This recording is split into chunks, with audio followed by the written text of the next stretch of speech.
السيدات والسادة الزملاء الأعزاء. Ladies and gentlemen, dear colleagues, good morning. I now announce the opening of the session 1458 of the CD. Excellencies, dear colleagues, Mr. Muller, ladies and gentlemen. Given that today's session is the first plenary of the CD under the presidency of the Syrian Arab Republic, allow me at the outset and before starting our work and our agenda, allow me to start with some introductory remarks in order to explain the approach that we will endorse as the Syrian presidency of the CD for the forthcoming weeks. Allow me also to commend the role of the three previous presidencies, namely their excellencies ambassadors of Switzerland, Sweden and Sri Lanka, and also to commend the fruitful and constructive cooperation between the six presidencies that proved their feasibility and constructiveness despite the differences. I also would like to welcome the presence of the Secretary General of the CD, Mr. Michael Muller, today. The Syrian Arab Republic is honored to preside over the CD for 2018 for the third time since our accession to the CD in 1996.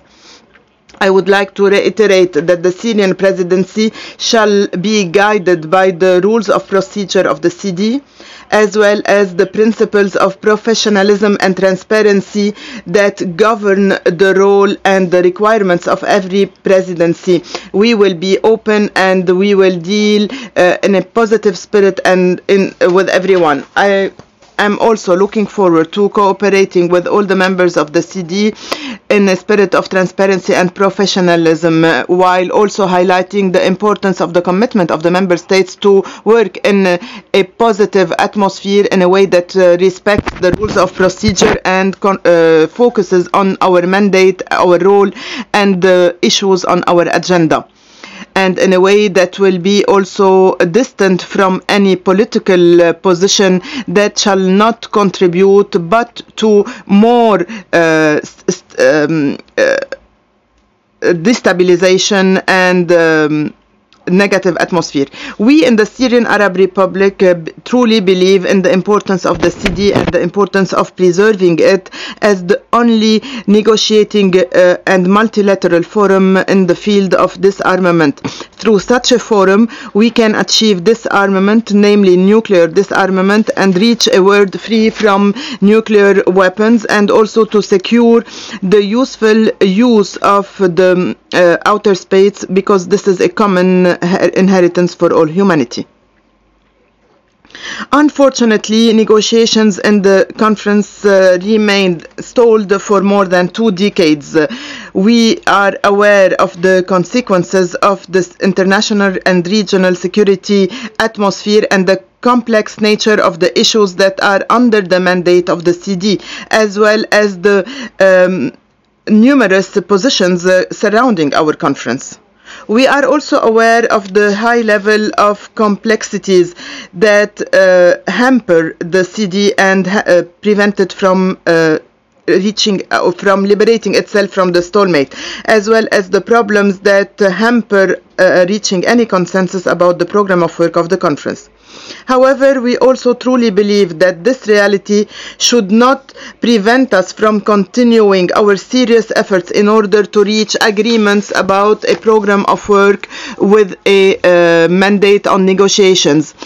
Any stalemate in the CD is not due to the procedures of the CD, but because of the lack of political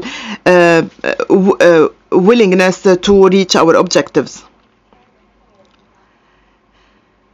The CD session of 2018 has witnessed serious efforts that have led to achieve an encouraging progress, namely when our conference was able to adopt 2 important resolutions. These resolutions allowed the establishment of the 5 subsidiary bodies that started their work according to a predetermined timeline. and I intend to engage in consultations with the coordinators of the subsidiary bodies that started their work in the 2 previous weeks. I am ready also to listen to their initial evaluation of the discussions and also to see what are their opinions, what are their expectations regarding the priorities of the upcoming period of the Syrian presidency, and also to reiterate to them my support to the work that they are undertaking under the schedule and time frame. While taking into account that Resolution 2119 has reiterated the importance of not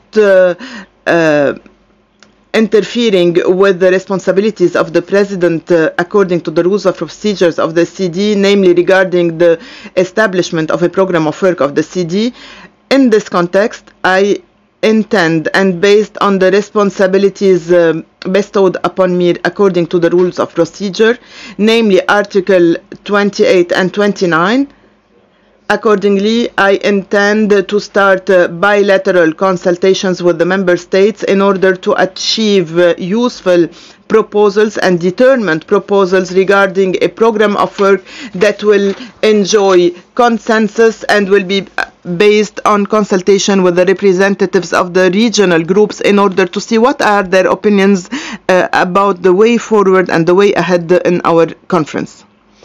I call upon the member states that have specific proposals to contact and communicate with the presidency their proposals. I shall undertake these consultations in a positive spirit, a constructive and totally transparent spirit, in parallel with the continuation of work of the subsidiary bodies according to their agenda. Regarding the plenary sessions and meetings, I intend to continue holding weekly plenary sessions in such a way that will allow the member states to express their positions regarding the issues on the agenda of the CD.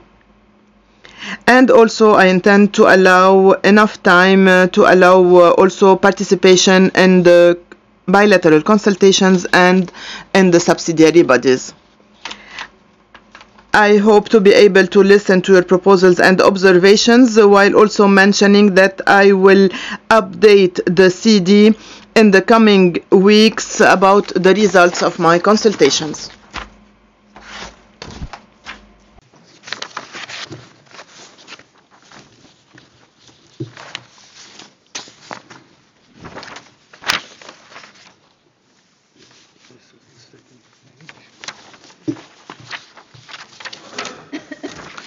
اسمحوا لي الآن أن أتناول.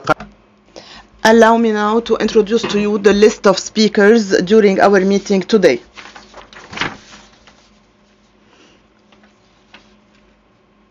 The following delegations ask the floor: United States of America, Australia, Belarus, Australia, and Canada and New Zealand.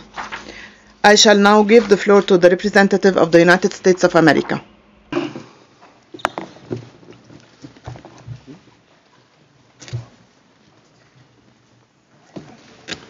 Good morning. Today marks a sad and shameful day in the history of this body. Simply put, it is a travesty that the Syrian regime, which continues to indiscriminately slaughter its own people with weapons banned by the Chemical Weapons Convention, should presume to preside over this body.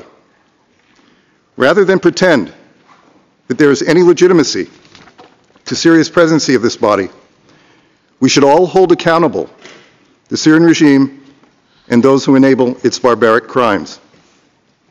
The United States is outraged at Syria's actions, its blatant disregard for international obligations, and its temerity in assuming the presidency of a body committed to advancing disarmament and non-proliferation.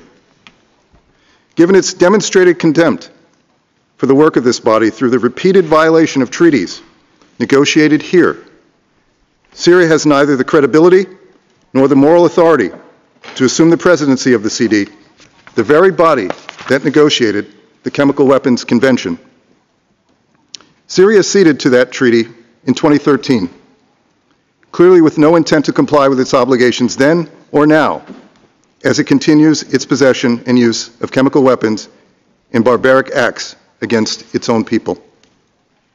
The Syrian regime's history of using chemical weapons is well established and, despite sustained diplomatic efforts, has contributed to appalling human suffering since the start of the Syrian conflict in 2011. The horrendous chemical weapons attack in Douma on April 7 was just another tragic example of the Assad regime's defiance and utter disrespect for its obligations under the Chemical Weapons Convention. Such actions by Syria are also flagrant violations of multiple UN Security Council resolutions, most notably UN Security Council Resolution 2118, which requires Syria to destroy all of its CW stockpiles and cease the use of chemical weapons. The Assad regime's actions demonstrate blatant disregard for Syria's legal obligations and threaten the long-standing global norm against the use of chemical weapons that the international community has pledged to protect. The international community needs to use all of its available tools to make clear that we will not tolerate the use of chemical weapons anywhere by anyone. Syria's disregard for its international arms control obligations is, of course, not limited to its possession and use of chemical weapons against the Syrian people. Syria's long-standing noncompliance with the Non-Proliferation Treaty and its International Atomic Energy Agency Safeguards Agreement under the NPT should also be immediately disqualifying. 7 years have passed since the IAEA Board of Governors found Syria to be in noncompliance with its Safeguards Agreement for its clandestine construction of an undeclared plutonium production reactor. Since that time, Syria has ignored the calls of the IAEA Director General and Board to cooperate with the IAEA to remedy its ongoing noncompliance. Rather than address these issues constructively, Syria has sought to actively obstruct the IAEA's investigation and to discredit the agency's well-founded technical assessments. Syria's obstructionist behavior and blatant noncompliance is not befitting of any state serving as the presidents of this body. Let me be clear. We cannot permit business as usual in the CD while Syria presides over this body. We cannot turn a blind eye toward the presidency of a regime that stands for everything this body was conceived to prevent. Our attendance today does not signify any support or endorsement of Syria's credentials or credibility in the role of president. In fact, it represents the opposite. We cannot sit back and allow Syria's presidency to proceed unchallenged or acquiesce to routine operation of the CD under Syria's leadership. We have too much respect for the importance of the CD as an institution to allow that to happen.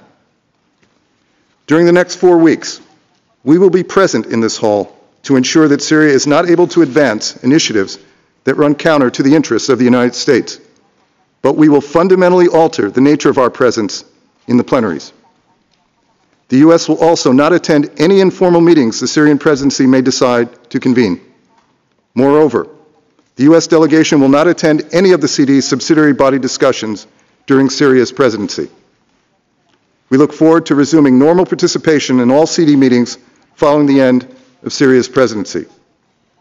We encourage others to join us to express their outrage at Syria's actions and their objections to the Syrian regime presiding over the CD, and to work with us to increase the political pressure to hold the perpetrators accountable for their brutal attacks in Syria and their continued violations of international arms control and non-proliferation obligations.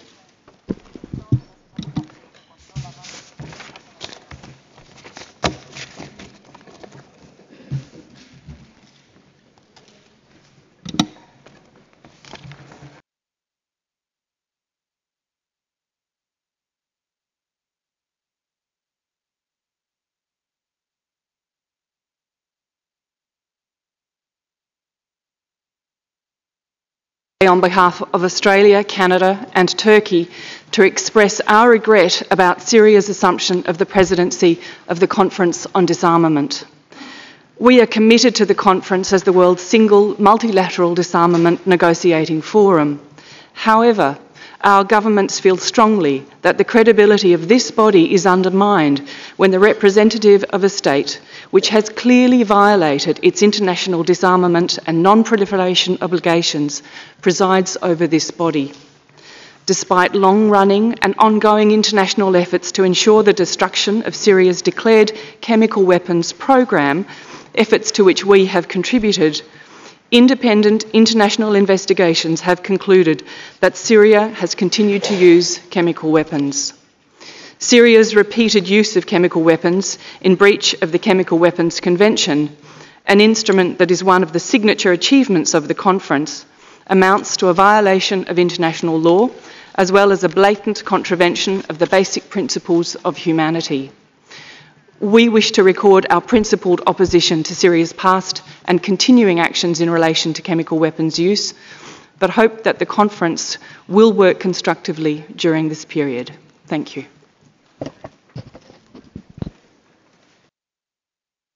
المتحدث التالي على قائمتي هو بيلاروس. Next speaker, Belarus. Поскольку сегодня Since today the CD is carrying out its first meeting under your presidency, I would like to congratulate you on this and express support for you in carrying out your duties. I would like to take this opportunity also to thank the delegation of Switzerland for organizing work of subsidiary body 5, which already carried out its first meetings. We positively assess the outcomes of the initial work of the subsidiary bodies. States are interested in nuclear disarmament, preventing an arms race in outer space, and dealing with other challenges and threats. It is very important that the interests of states as a whole coincide with the program of action of the Secretariat of the UN, which was expressed by the Secretary General, Antonio Guterres, just recently.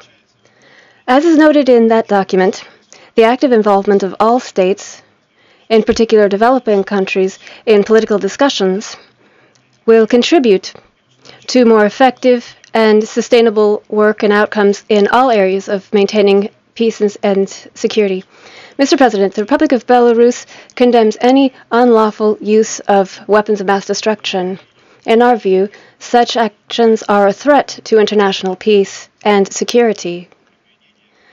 Accusations of the use of weapons of mass destruction are very serious, and in our view they require a very careful and impartial investigation of every single case.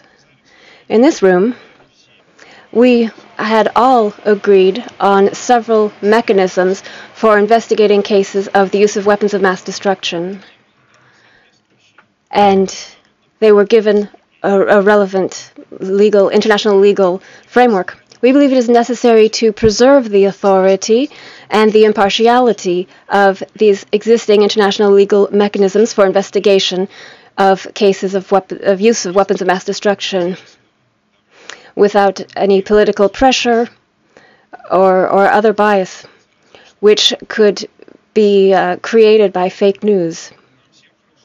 We all know very well that what can happen with the use of fake news, what it can lead to. The UN Conference on Disarmament is not a judicial body. It does not have the authority to carry out investigations. The mandate of the CD is to develop effective measures, first and foremost international legal measures, in the area of international disarmament and non-proliferation. And we call on all parties to support and uphold the mandate of the conference. Given the current positive momentum which we have, the time that we have before us can be used to our benefit. There's something still very relevant is the question of the CD adopting a program of work. We believe that it is necessary to decide what exactly is meant by the wording of a balanced and comprehensive program of work. We need to try to achieve an agreement on each of the elements of this. We believe that such a discussion would add to the work that is done by the subsidiary bodies of the CD and make it possible to achieve effective, tangible results. Thank you.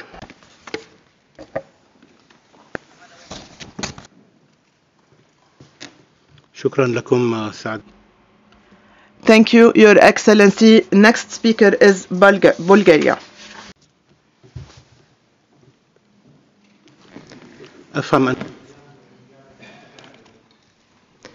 Thank you. I'm taking the floor on behalf of the European Union.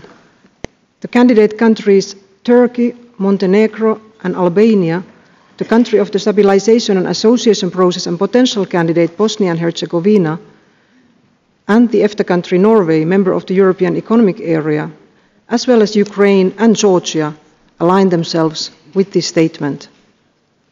The European Union fully supports effective multilateralism and a rules-based international order with the United Nations at its core. They are indispensable for ensuring the maintenance of international peace and security.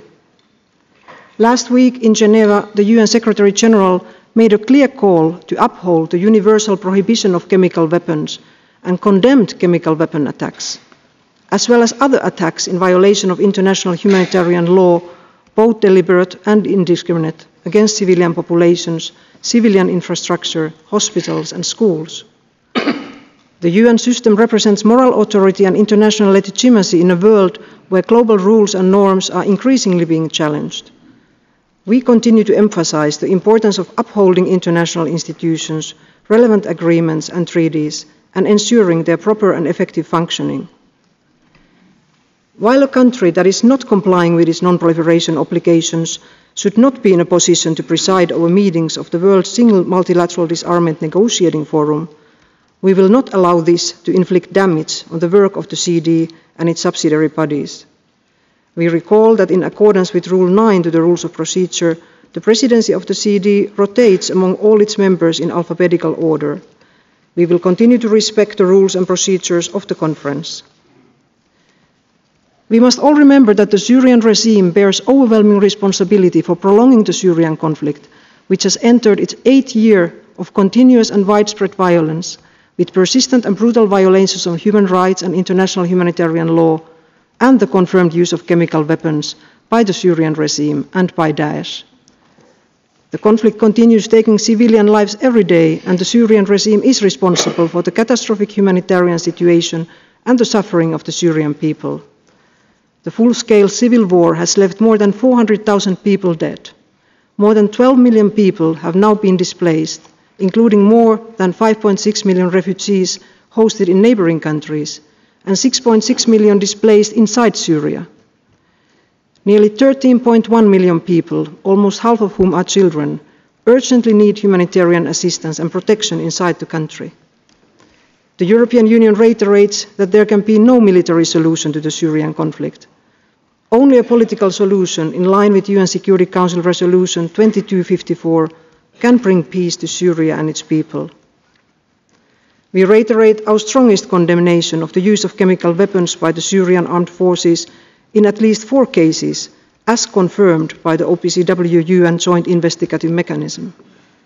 We also condemn all the cases of chemical weapons use reported by the Commission of Inquiry and the International Impartial Investigative Mechanism.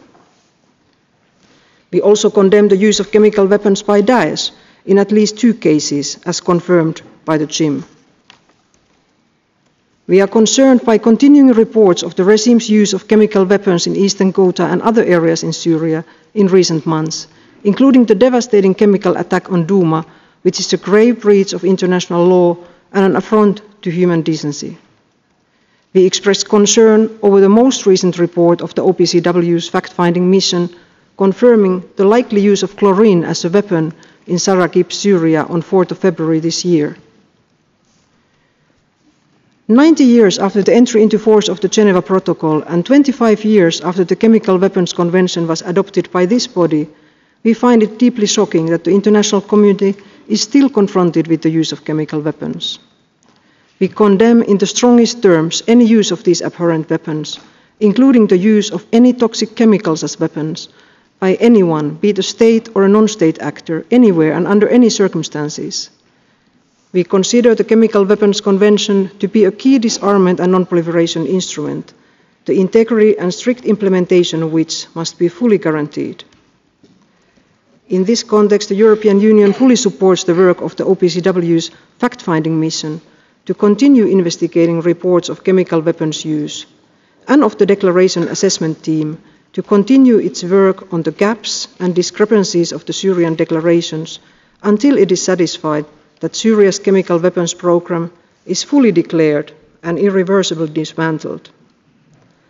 The European Union will continue to support the re-establishment of an independent attribution mechanism to ensure accountability for perpetrators of chemical weapon attacks. The use of chemical weapons may amount to a war crime or a crime against humanity. There can be no impunity, and those responsible must be held accountable. In this regard, we regret the Russian vetoes on the renewal of the JIM's mandate in November 2017. The European Union is ready to continue work with partners to prevent any further use of chemical weapons and to end impunity for such use. The EU welcomes the efforts conducted within the framework of the Partnership Against Impunity for the Use of Chemical Weapons in this regard. The EU has imposed restrictive measures on Syrian high-level officials and scientists for their role in the development and use of chemical weapons, and will consider further measures as appropriate. The European Union is also concerned by the fact that Syria remains non-compliant with its safeguards agreement under the Nuclear Non-Proliferation Treaty. The EU deplores Syria's lack of commitment to resolve all outstanding issues in full cooperation with the IAEA and calls on Syria to sign and ratify the additional protocol to its NPT safeguards agreement without delay. Against this deplorable background, we consider it highly regrettable that the Syrian regime has to assume the presidency of the conference, even for 1 month. In our view, the Syrian regime does not have the necessary legitimacy to perform this function. During this period, we will focus our activity on bringing forward substantive work in the 5 subsidiary bodies, 2 of them being chaired by EU member states. We will continue to fully participate in those bodies without downgrading the level of representation. We will reject attempts to misuse the CD presidency for purposes other than technical chairing of plenary meetings. Thank you.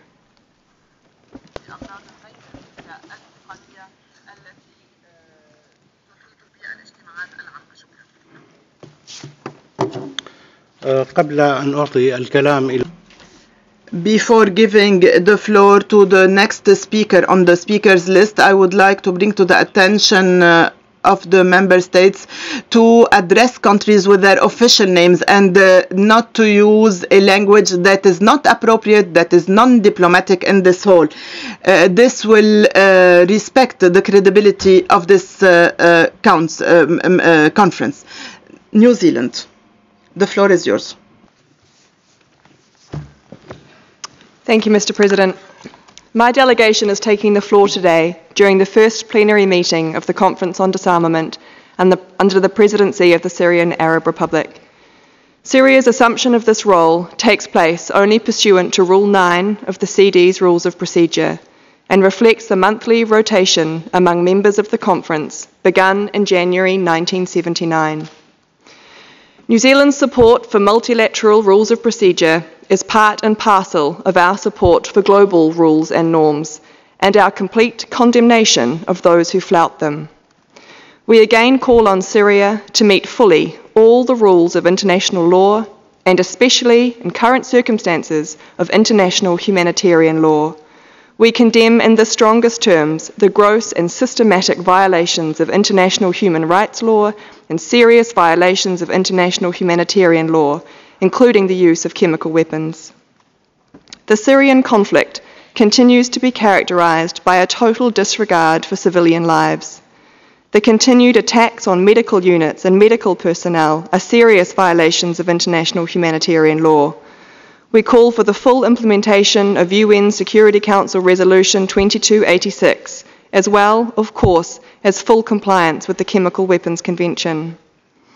In recent years, New Zealand has made plain its concern that the Conference on Disarmament has not been able to live up to its mandate to negotiate multilateral disarmament agreements and has not, therefore, for a number of decades now, met the international community's expectations of it.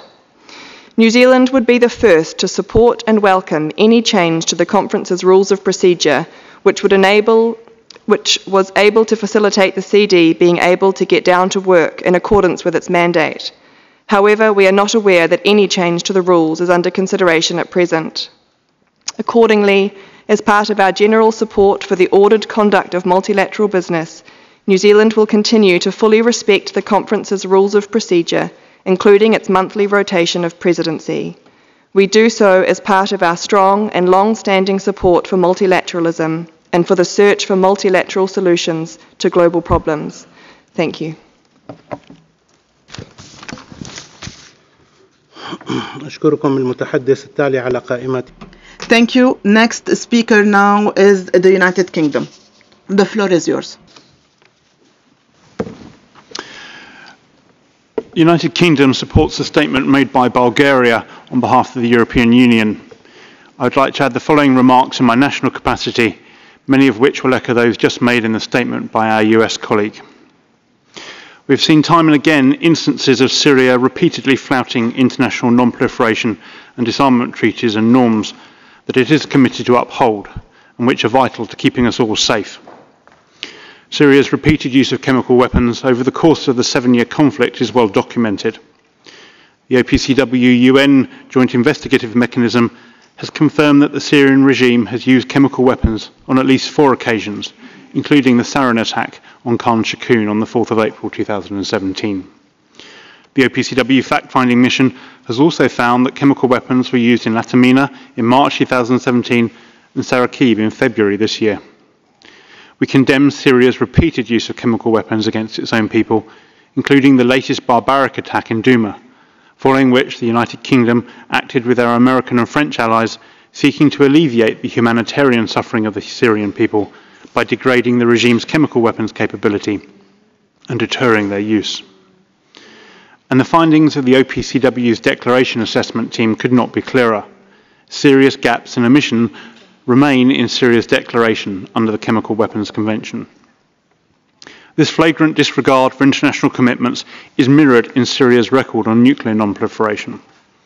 The IAEA's technical assessment of the Dar az-Zur facility clearly and comprehensively detailed Syria's non-compliance with its safeguard agreements under the Non-Proliferation Treaty. Repeated calls by the Director General of the IAEA for Syrian cooperation remain unanswered. As a result, outstanding safeguarding questions regarding the Dar az-Zur site and 3 other locations remain. Syria's continued non-compliance of its safeguards agreement and attempt to disregard its safeguards obligations undermine the very principles of this conference. The erosion of global norms, particularly in regards to nuclear and chemical disarmament, is a deeply worrying trend that threatens every state, nation and people. It is therefore a travesty that Syria has assumed the presidency of this body. The UK will not allow Syria to inflict damage on the work of the conference on disarmament and its subsidiary bodies. The work of this conference is too important to global stability for us to allow Syria to pursue its own agenda. We will continue to work tirelessly to hold those responsible for breaches of international norms and agreements to account and to uphold and defend the global consensus that chemical weapons should not be used. In this context, no member of this delegation will meet bilaterally with the representatives of a regime that has committed such acts of barbarism and who mocks repeatedly the rules-based international system of which this body is a part.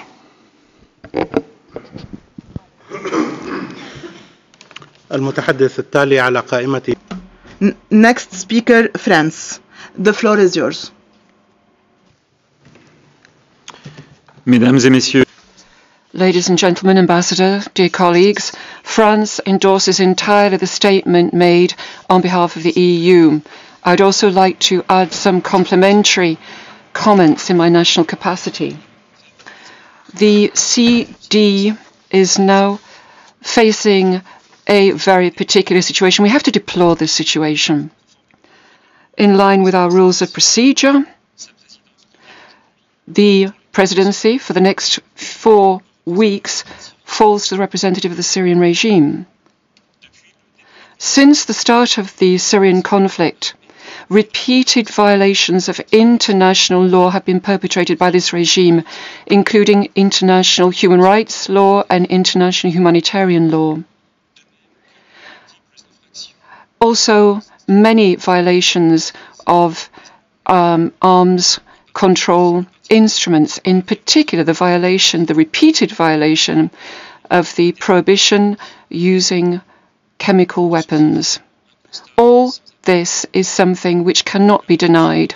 The Syrian regime does not have the moral authority, nor indeed the political legitimacy, to exercise the presidency of such a body as CD. This is shared by many delegations as a view, as we've seen by the EU statement, the United States ambassador, and many previous speakers. Ladies and gentlemen, colleagues, ambassadors, despite the deplorable nature of this situation, France is deeply attached to multilateralism and also to the smooth operating of international institutions. Given this context, France shall continue to comply with the rules of procedure governing CD, and particularly Rule 9 on the presidency.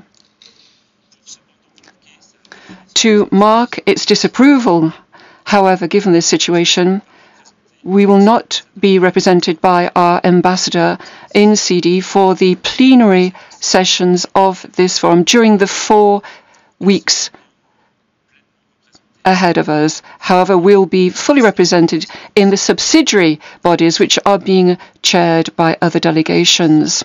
France will be very vigilant, ensuring that the presidency of CD continues to be exercised over the next 4 weeks with the necessary neutrality, rigor and impartiality which is required by such a function. We will particularly pay close attention to the presidency not being diverted for manipulation, political manipulation purposes. Ambassadors, colleagues, thank you for your attention.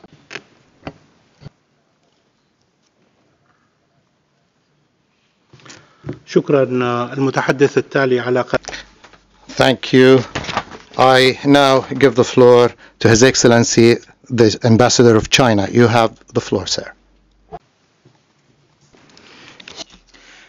Thank you, Mr. President. Mr. President, first of all, I'd like to congratulate you assuming the presidency of our conference. I'm confident that with your rich diplomatic experience, you will steer our work to new progress. You can count on the full support of my delegation in your endeavors. I would also like to take this opportunity to express my appreciation to your predecessor, Ambassador Sabrina Delafiore of Switzerland, for her positive efforts and the progress she has made in launching the subsidiary bodies of our conference. Mr. President, in recent years, Syria went through stern challenges of prolonged social unrest and the scourge of terrorism, which has brought profound suffering to the Syrian people. We view this with deepest sympathy. Recently, we have notified with gratification that thanks to the efforts of all parties, Syria's fight against terrorism has made important headways, and the corresponding political process is also moving forward. China would like to work with other members of the international community in actively supporting the current inclusive political process leading to peace and stability. It is also our hope that the Syrian people will soon start leading normal life and constructing their own country. Mr. President, China has always called for and worked actively for the democratization of international relations and for the maintenance of a rule-based international order. Since its establishment, the Conference on Disarmament has revised on several occasions its rules of procedures, but the rotation of its presidency has not been modified. Historically, such a practice is meant to prevent unnecessary disputes surrounding the selection of its president. Facts have shown this to be wise and practical, and it has stood the test of time. In our view, the CD presidency is a non-political post. No matter which country he comes from, a president should be accorded the same amount of respect and support from all delegations. Regarding the question of chemical weapons, we have stated on many occasions our position on this issue. We firmly oppose any country, any organization, or private individuals who use chemical weapons for whatever purpose and under whatever circumstances. Regarding the allegations of use of chemical weapons, we are fully in favor of conducting comprehensive, impartial, and objective investigations, which should be based on the firm evidence obtained through scientific methods and which can stand the test of time. Before that, no country should prejudge the result of the investigation or draw its own conclusions. Mr. President,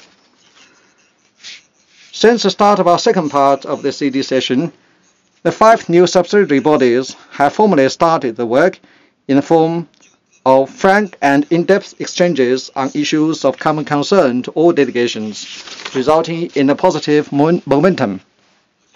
I am confident that under your guidance, the discussions in those bodies will yield new progress. At the same time, we also hope that you will seize on the positive trend we have been witnessing now in the subsidiary bodies by pushing for delegations to meet each other halfway and moving towards the adoption of a comprehensive and balanced program of work. I thank you, Mr. President. أشكركم سعادة السفير على بيان.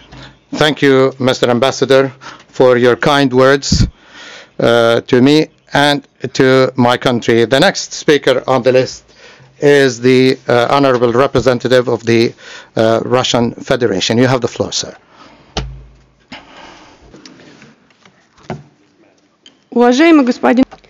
Mr. President, distinguished colleagues,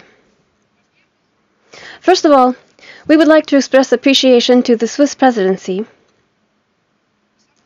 We commend the consistent efforts made by Ambassador Sabrina de la Fior and her colleagues, which made it possible to take the important decision to begin practical work by the subsidiary bodies of the CD.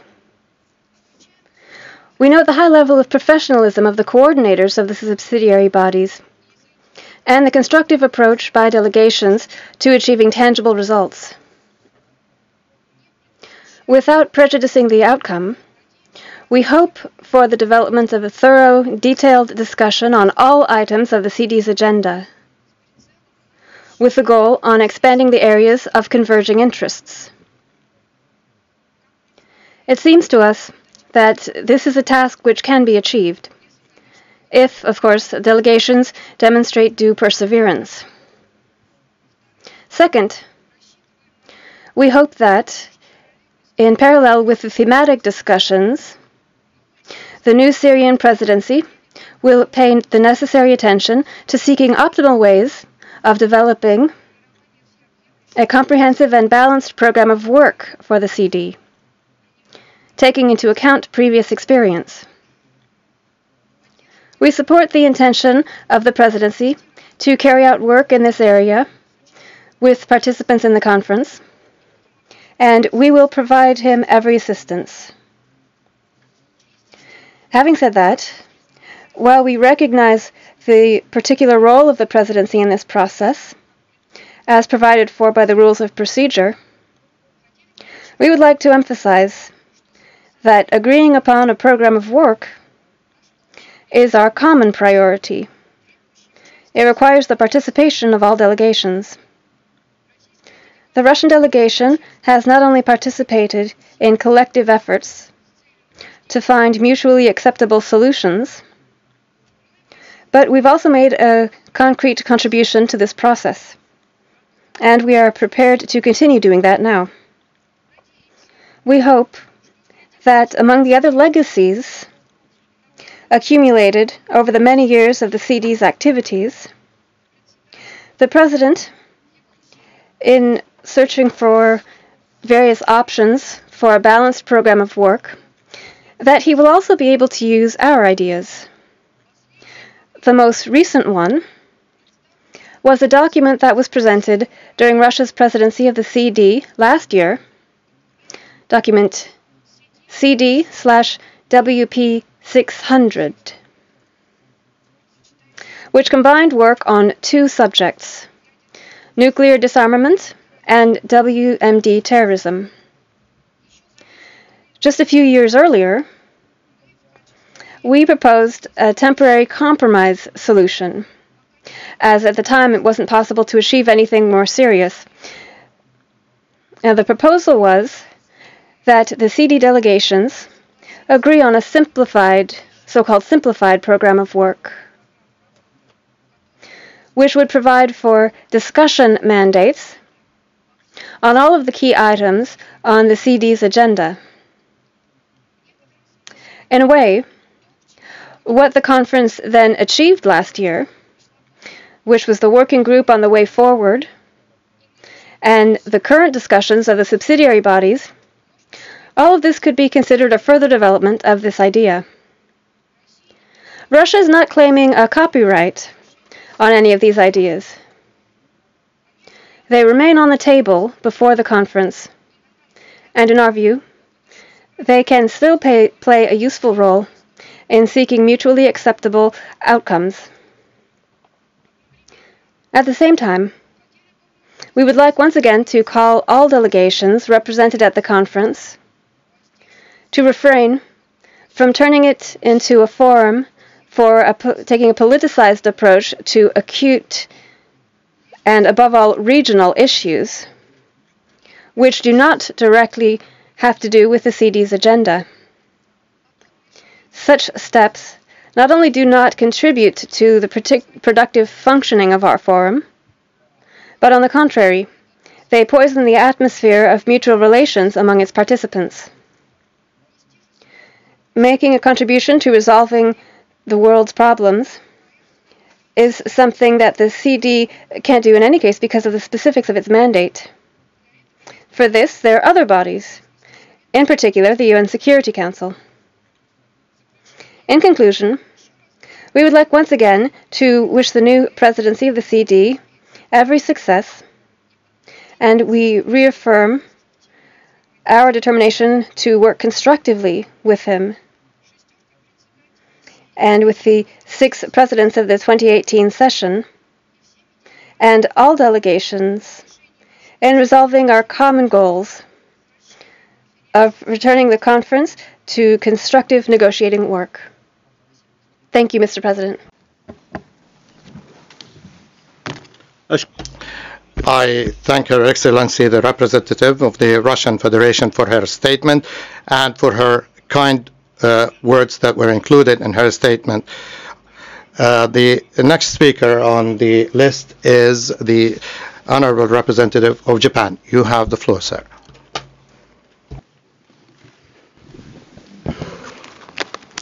Mr. President, Japan is of the view that the use of chemical weapons by any persons in any case should not be permitted, and condemns in the strongest possible terms the use of chemical weapons in Syria. In this regard, Japan expressed concern again over Syria's violation of disarmament and non-proliferation obligations as it assumes the presidency of the CD. On the other hand, as Japan has delivered a statement during the first CD plenary session this year, all 65 members of states have a duty and a unique responsibility to concretely advance nuclear disarmament negotiations. Mr. President, in order to move the CD forward in general, an agreement and implementation of the program work is important. For that purpose, Japan put an importance on the current discussions in the subsidiary bodies. It is important for member states to proceed fairly and constructively on discussions under transparent guidance in accordance with CD rules. Based on these points, Japan expects Syria to serve as a president in a fair and constructive manner, and Japan will participate in the discussions accordingly. Thank you.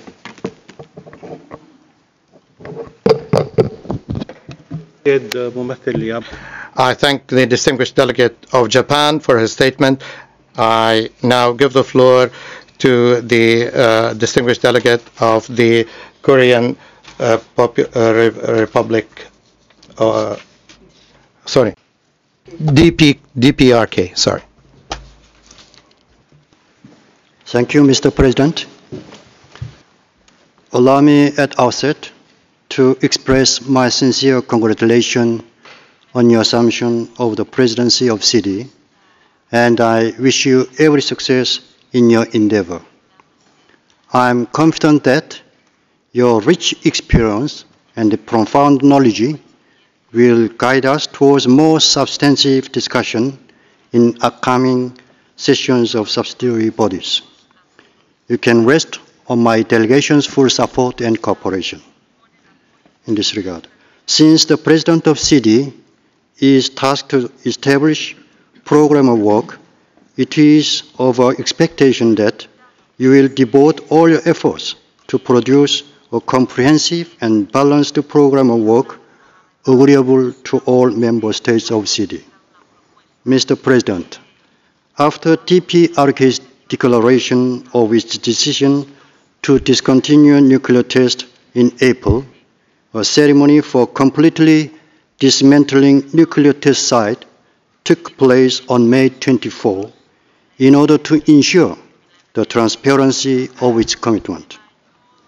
The whole process was conducted with a high level of transparency in the presence of local and foreign reporters, which clearly demonstrated once more the proactive and peace-loving efforts of DPRK governments for peace and stability on the Korean Peninsula as well as in the world. Discontinuation of nuclear tests is an important process towards the global nuclear disarmament. DPRK will continue to make its efforts to contribute building a nuclear-free peaceful world. Mr. President, my delegation firmly believes that Syria's presidency of CD fully accords with the rules of procedure of CD, which stipulate that presidents of conference shall rotate among all its members based on English alphabetical list of membership. Any attempt to alter the order of rotation or to block an individual member state taking presidency out of political motivation should never be tolerated. Making trouble with the technical issues that has no relevance to a substantive discussion will further exacerbate confrontation in the city, where there are already conflicting views among member states. My delegation strongly opposes such attempts as expressed by some countries in a bid to politicize this forum in pursuance of their egoistic interest. These countries are better advised to look back their behavior that lays artificial barrier to divert our focus of discussion on global disarmament. Thank you.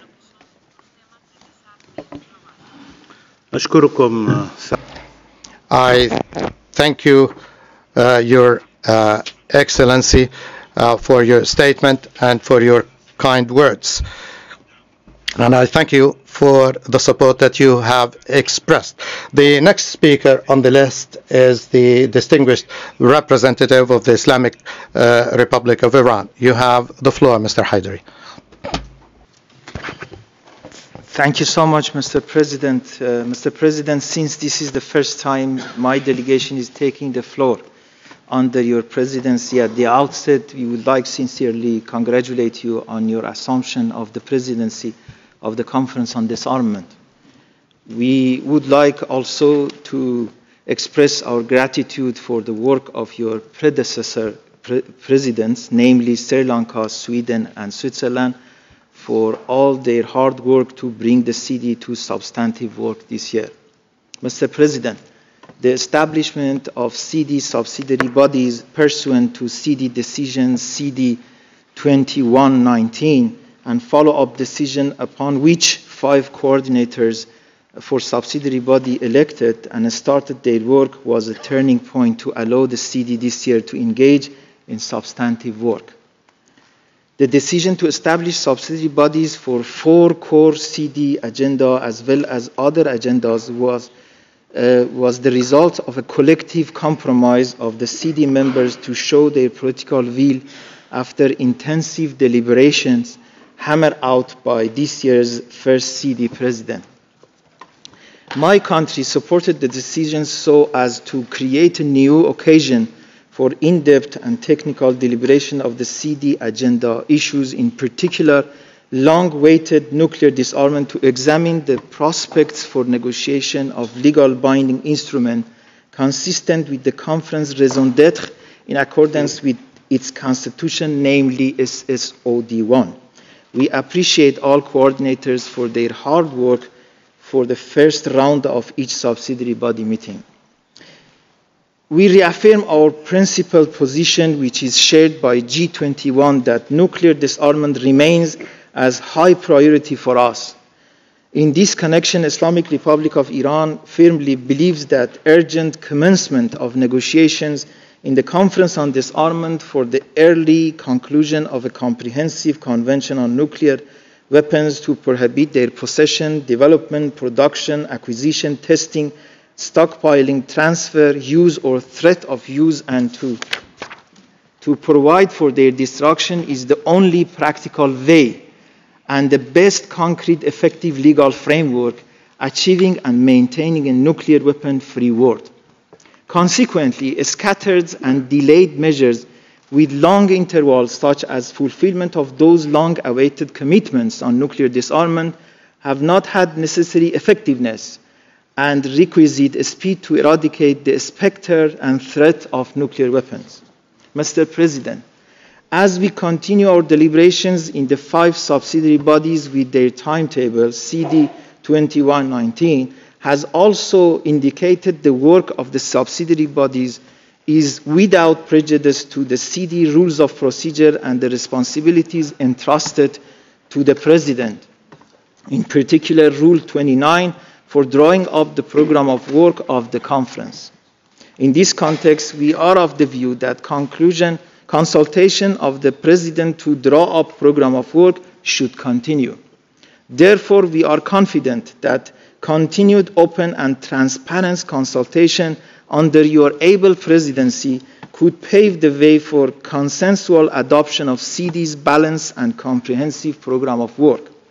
We tribute to your best effort and desire, and in particular, your esteemed country pledge as a member of the G21 to make every effort to see the adoption of the program of work for 2018 session of the Conference on Disarmament. Mr. President, we are ready to consider your proposal for program of work with an open mind and much interest. It is worth mentioning that any proposal that addresses the 4 core agenda items in a very balanced approach, including nuclear disarmament, which has been a constant position of all G20 members so long as the CD came to existence, will be carefully analyzed by our delegation. Of course, we are aware that putting forward a proposal by the President which encompasses many ideas and views that meets consensus is not an easy task. However, given the intricacy of the program of work of the conference, we value your best efforts in showing your responsibility as the 4th President of the conference for this session of 2018. Mr. President, we fully support you in your entire endeavor during your presidency. I thank you, Mr. President.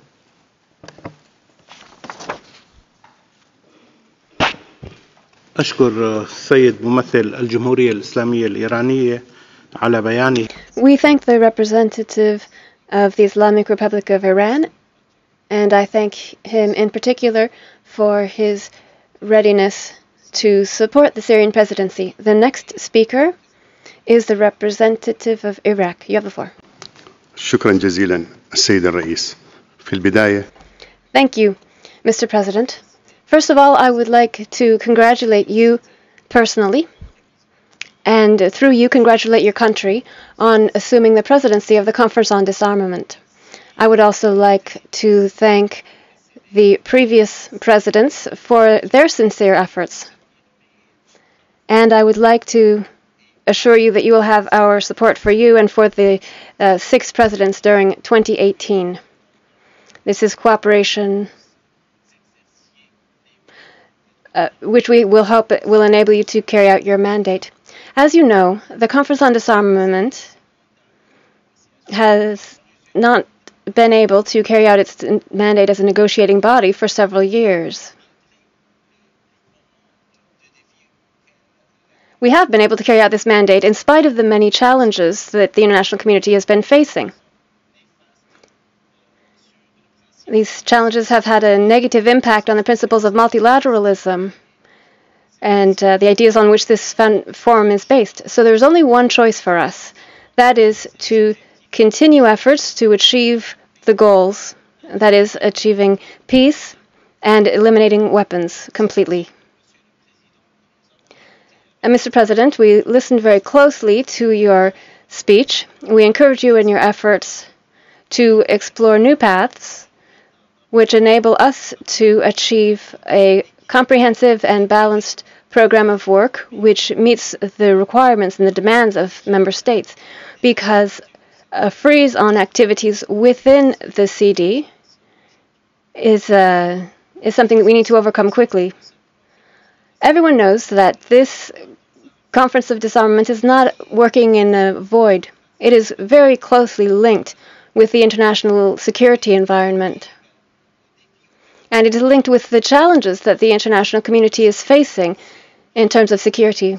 That is the only motivation that can encourage us to make more efforts and show greater determination to achieve results based on consensus, and also which will help us move away from politicization of the CD. In spite of the fact that the presentation of the program of work is a responsibility of the presidency, according to the statutes of the conference, that does not mean that it's not a collective responsibility. It lies on the shoulders of all of its member states. We hope that the conference will not go in a different direction other than its genuine mission. Mr. President, once again, you have our support. Thank you. أشكر السيد ممثل جمهورية العراق. I thank the distinguished representative of Iraq for his statement.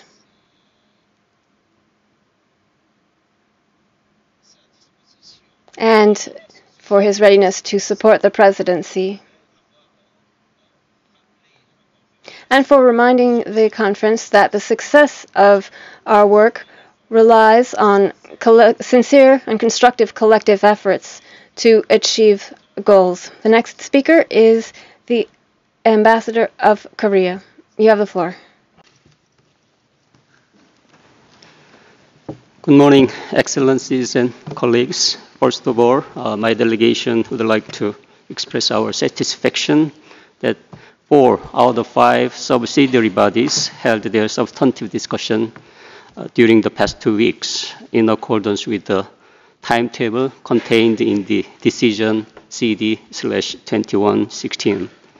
The presentations by the UNIDIR experts, followed by exchange of views, not only enhanced our understanding on where we are, but also helped us to re-identify differences as well as commonalities among us on the issues under consideration. We could also sense a shared awareness of the much-needed progress to restore the authority of the CD as the single multilateral disarmament negotiation forum. Taking this opportunity, I'd like to commend the coordinators of the subsidiary bodies for their successful kickoff, and would also like to reaffirm my full support to their endeavors. In the previous weeks, as well as today, many delegations have spoken about the issues related to Syria. My delegation joins previous speakers in expressing our deep concerns about the repeated use of chemical weapons in Syria, particularly by the Syrian armed forces, as investigated by the UN OPCW-GIM. In this regard, I wish to echo the remarks by the UN Secretary General Antonio Guterres at the Geneva University last week in his speech launching his disarmament agenda. I quote, "We will also take steps to end and prevent the use of other weapons of mass destruction, especially chemical weapons. We cannot allow continued impunity in Syria or elsewhere," unquote. He also committed to, I quote, "establish a core standing mechanism to conduct investigations into any alleged use of these weapons," unquote. As a state party to the Chemical Weapons Convention, begotten by this august body, the Republic of Korea supports the remarks by the Secretary General. My government unequivocally condemns any use of chemical weapons anywhere, at any time, by anyone, under any circumstances, and affirms that those responsible for the use of chemical weapons must be held accountable. Otherwise, the repetitive and unaccounted use of chemical weapons will cast a long shadow on the normative value of the CWC. The Republic of Korea fully supports the international community's efforts against the use of chemical weapons, and in particular to prevent innocent civilian casualties. Finally, my delegation would like to emphasize the importance of the universal adherence to the CWC, and also urge those states who are not a party yet to adhere to it as soon as possible. I thank you all. أشكر سيد ممثل جمهورية كوريا. Thank you to the representative of the Republic of Korea, and I give the floor to the representative of Israel.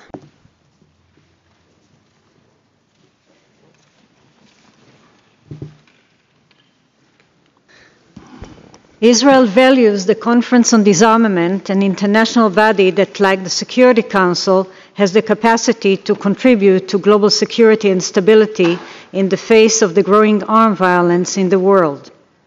Especially in these times of challenges to the rules-based international order, we attach great importance to verification and compliance of existing international arms control and non-proliferation mechanisms, to include the CD. We recognize the importance of the orderly conduct of the CD's work as portrayed within its rules of procedure, and respect the institution of the presidency based on alphabetical order rotation as contained therein. At the same time, though the role of the CD president is a matter of formality, a president of any body, especially an international body responsible for negotiating matters related to global strategic security and weapons of mass destruction, has moral bearings to its leadership role, as well as high political visibility. Having a member state which flagrantly and repeatedly violates its own international obligations to the Chemical Weapons Convention by horrendously gassing its own people, and which was reported to the Security Council by the International Atomic Energy Agency for non-compliance with its nuclear safeguards agreement, is disturbing and runs counter to the objectives and principles of the CD. This demands condemnation and reaction. The absurd reality in which such member state is now presiding over the Conference of Disarmament is unacceptable and should not be permitted to pass without implications. Business is not usual.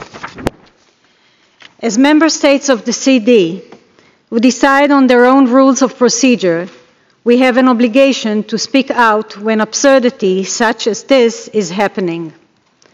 Given the actions of the Syrian government, its destructive influence on the regional and global peace and stability, accepting Syria as the CD president negatively reflects upon all of us. It undermines the integrity and the credibility of both the disarmament framework and the United Nations. A moral voice must be heard within this chamber, and we should not legitimize and honor this regime. Israel, therefore, joins other states in sending a clear message to the CD and to the international community that the 4 weeks of the Syrian presidency cannot and will not be accepted. Any other message would neither respect the Syrian people nor the international community.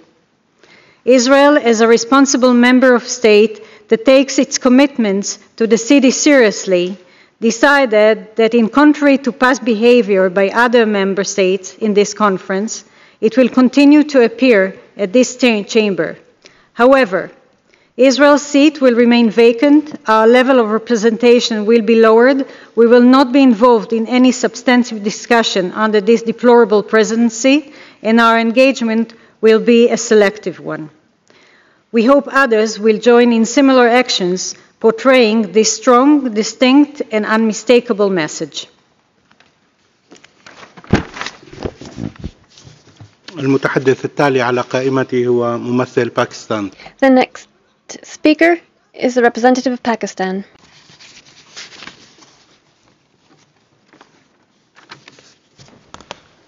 Thank you very much, Mr. President. Allow me to begin by congratulating you on assuming the presidency of the CD and assuring you of my delegation's full support and cooperation. We take note of your opening remarks and thank you for reaching out to the regional groups and individual delegations for informal consultations. We will engage with you constructively in advancing the CD's work and hope that all delegations will do the same. We also take this opportunity to thank the outgoing President, the distinguished Ambassador of Switzerland, for her sterling leadership of the CD. She steered us to a successful start of substantive work in the subsidiary bodies, building on the excellent foundation laid by her two predecessors, the distinguished ambassadors of Sri Lanka and Sweden. We hope that this positive trend of seamless coordination and cooperation between the 6 presidents would continue throughout the remainder of this year's session for the smooth conduct of CD's official business and remain unaffected despite the statements that we have heard today raising questions regarding the current CD president. It would be most unfortunate and regrettable if we allow our political views and persuasions regarding a fellow member state to discredit the office of the CD president. As we are all well aware, in accordance with Rule 9 of our Rules of Procedure, the presidency of the CD automatically rotates among all its members for a 4 working week period based on the English alphabetical order. We are not at liberty to elect or appoint a CD president by picking and choosing countries in accordance with our likes and dislikes. Casting aspersions on the solemn office of the CD's president and challenging its authority would have a negative effect on the smooth functioning of the CD and set a bad precedent. Despite our differences of opinion, extending due courtesies to each other and to the rotating presidency is essential for a congenial working environment in the CD.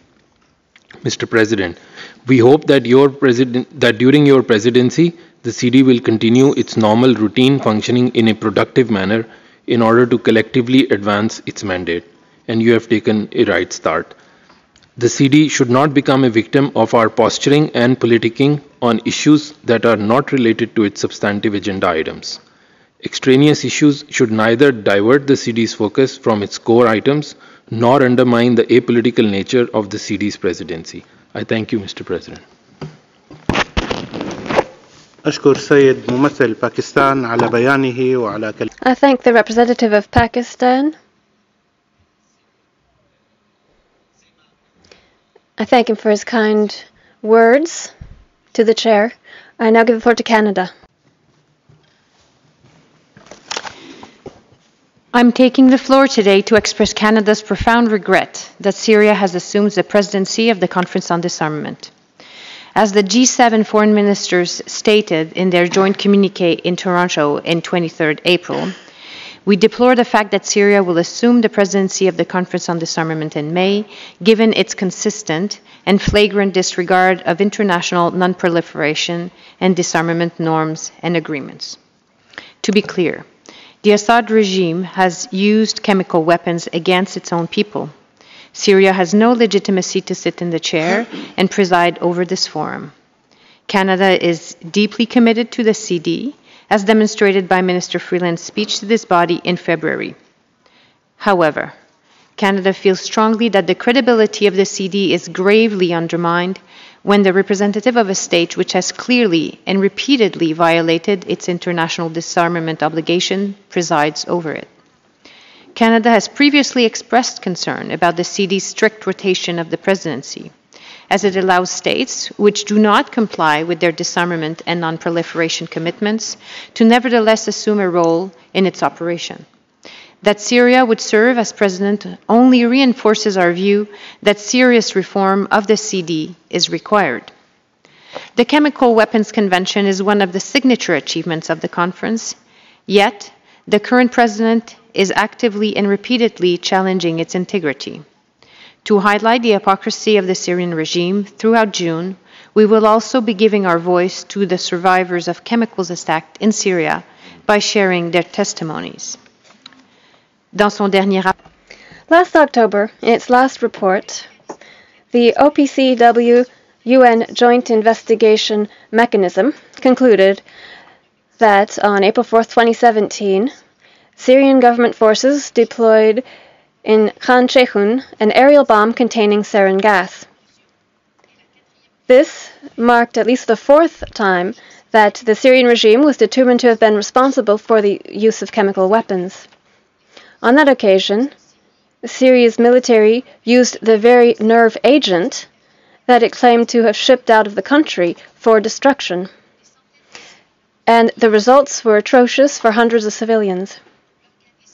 Human Rights Watch has interviewed many who saw the horror of the effect of chemical weapons. For example, Abdelaziz Al-Youssef, who arrived in the area targeted by Syrian forces merely a few minutes after the attacks in order to help relatives, declared the following, and I quote, "People were trying to flee, moving into basements, but as they walked, they collapsed, and those who came to their help collapsed as well.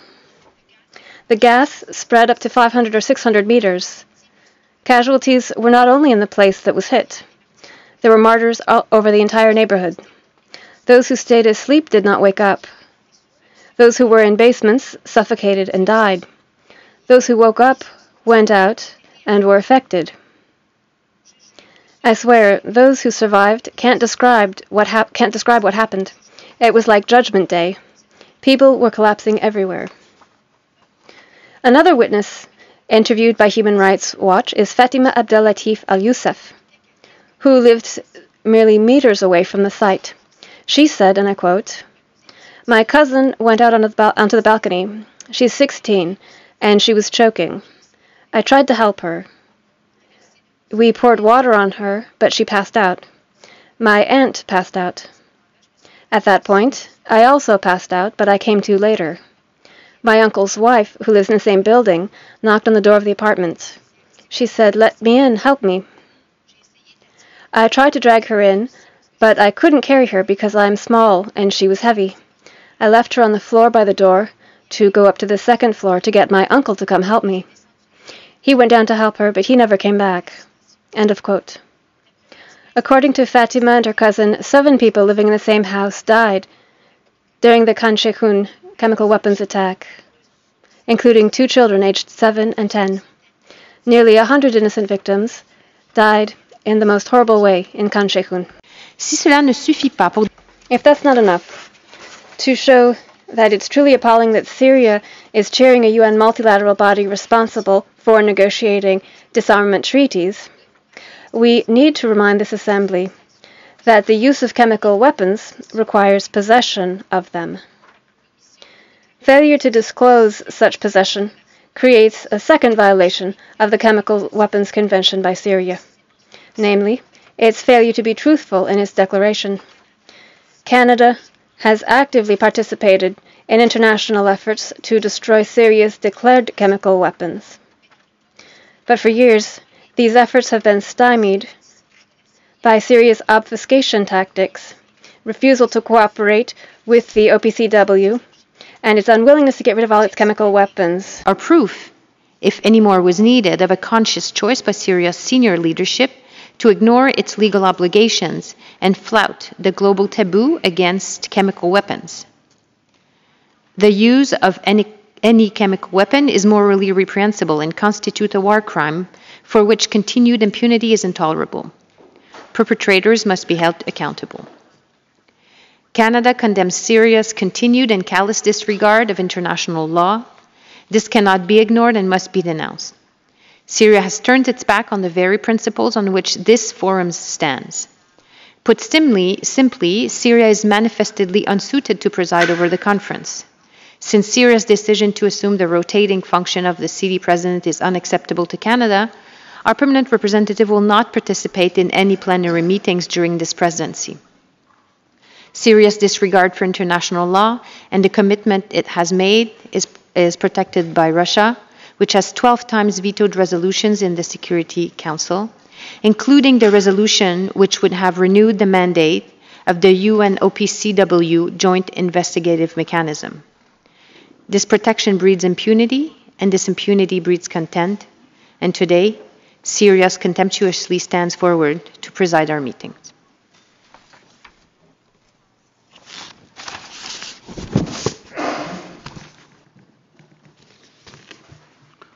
المتحدث التالي على قائمتي هو السيد. The next speaker is the representative of Germany.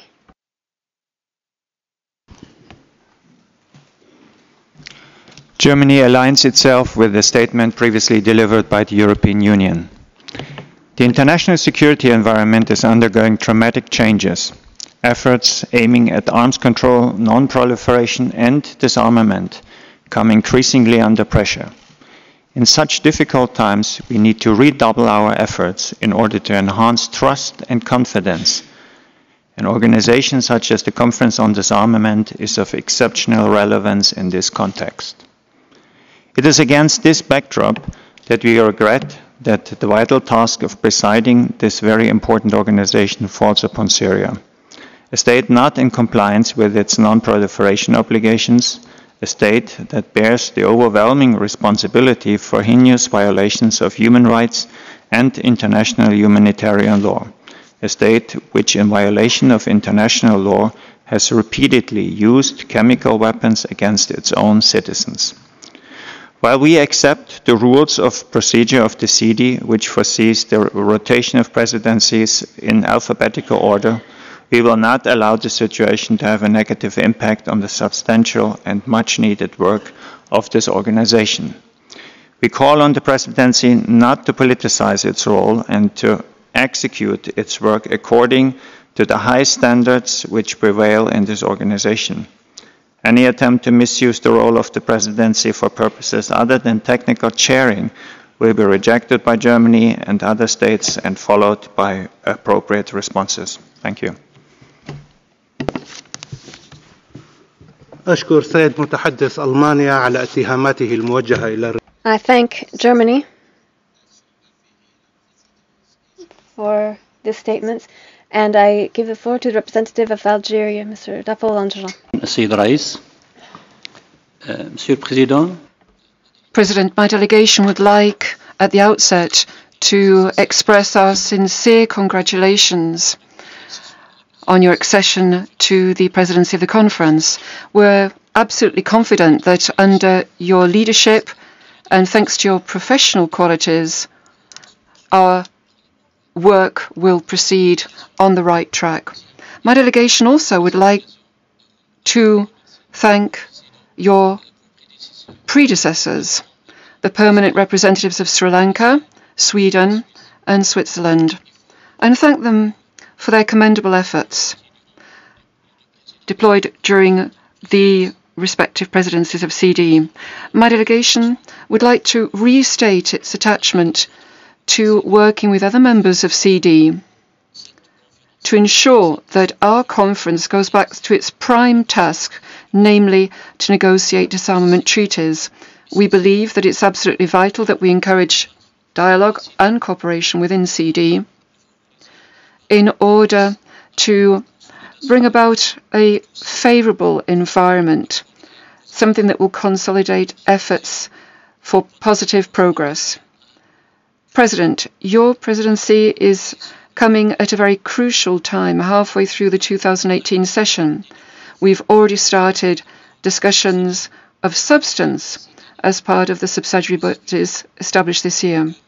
And we certainly hope that their conclusions regarding all the agenda items will be able to bring new ideas and offer new paths to explore to relaunch the work of CD. For years now, we have been organising thematic discussions as part of our official or informal meetings. These meetings have been an opportunity to restate the respective positions of CD members, without, however, being able to reflect their content in the annual report. My delegation hopes that this year the conclusions of these discussions can be negotiated, adopted by consensus, and recorded in the reports. This exercise would allow CD to resume, albeit at a preparatory stage, its role of negotiating questions of substance, thereby preparing the technical elements for possible negotiations on international instruments. President, my delegation shares your approach, aiming to undertake, in parallel with the work done by the subsidiary groups, bilateral consultations with member states as well as regional groups as regards the programme of work. President, rest assured that you can enjoy the full support of my delegation in your efforts and also our constructive cooperation for a successful presidency. Thank you.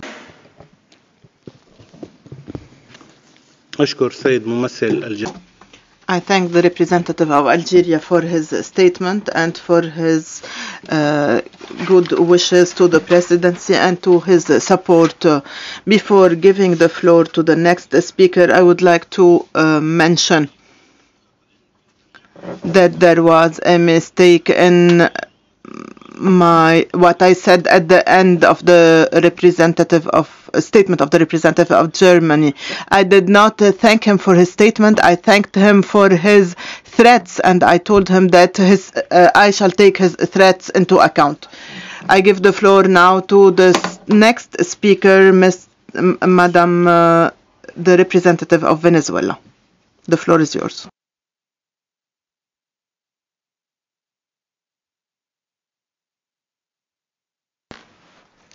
Muchas gracias, señor presidente.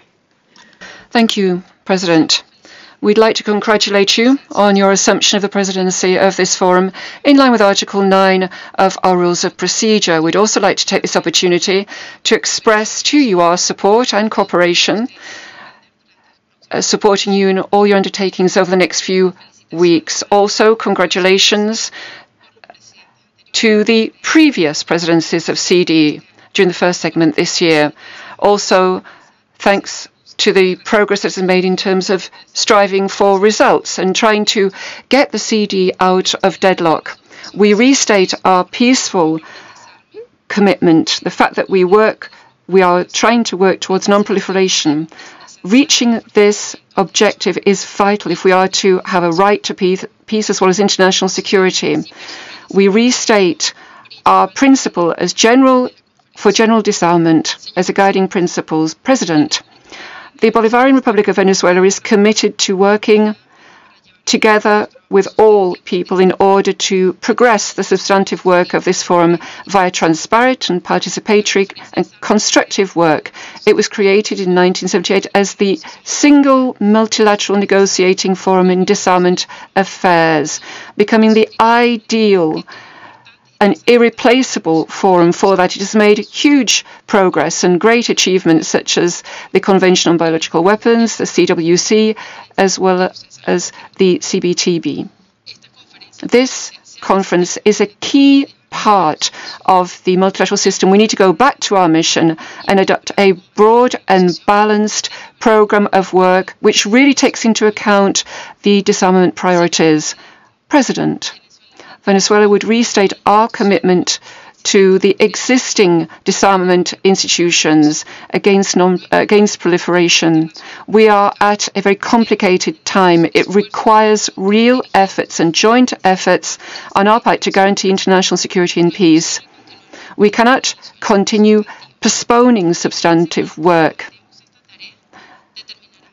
Our work will determine the relevance of our forum, and we need to start with an agreement on the programme of work. The overarching goal is to strengthen the legal framework, honouring our commitment to work towards international peace and security. Let's not lose this opportunity that we have in this forum. We have collective responsibility to negotiate such instruments, to do away with weapons of mass destruction as well. We cannot be indifferent given the risks of these weapons, which are a real threat to humanity. My delegation fully supports the CED. Its birth and development has been so important. We need to find a new path so that it gets pride of place back in the international stage. Let us not lose sight of that. We restate the validity of international diplomacy when it comes to non-proliferation and restate our desire to promote multilateralism as a key principle for negotiating non-proliferation and nuclear disarmament. Areas which are free of nuclear weapons are also vital. We also need to promote such regional policies. Venezuela, Latin America and the Caribbean is in a region that is free of nuclear weapons. We hope that all regions, including the Middle East, will be able to reach a similar goal in the short term. We're starting this second round working with the 5 subsidiary bodies, and we hope that the work of these subsidiary bodies will contribute to the goal, meaning we can identify items that will allow us to establish a balanced program of work. And we hope that the consultation processes that you mentioned will allow us to move towards this goal. The Bolivarian Republic of Venezuela would like to restart our commitment to this forum and to multilateralism. We need to stand united, shoulder our responsibilities to work for international peace and security. The work of the Conference on Disarmament should not get embroiled in political manipulation or double standards. We'd like to take this opportunity, sir, to wish you every success in your work. We will provide you with our support, and we will be actively participating, working with you and your team. Thank you.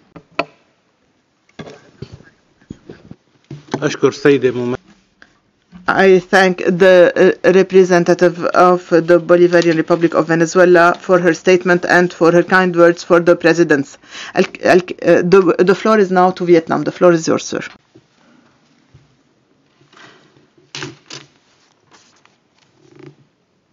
Thank you, Mr. President, for giving me the floor. It is my pleasure to take the floor in the first plenary meeting under your presidencies. Allow me to express our congratulations on your assumption of the 4th presidents of the Conference on Disarmament this year's session. I would like to take this opportunity to welcome initial discussion in the subsidiary bodies of the CD under the guidance of your predecessors. In the last 2 weeks, almost every CD's agenda item has been preliminarily discussed. We're now looking forward to a fruitful outcome of the remaining parts in those substantive discussions, which, in our view, will narrow the gap of knowledge, mitigate misunderstanding, and enhance mutual trust among countries. While agreeing on equal time spending for all issues in CD agenda items, my delegation believes that our discussion should focus on nuclear issues, which are reflected in the topics of subsidiary bodies 1, 2, and 4. It is undoubted that the most important task of our humankind today is to eliminate risk of weapons of mass destruction, especially nuclear weapons, in order to save humanity. The expression that our delegation borrows from the speech of the UN Secretary General Antonio Guterres in his disarmament agenda launched in Geneva last week. Mr. President, Vietnam's consistent standpoint is to uphold a world without nuclear weapons.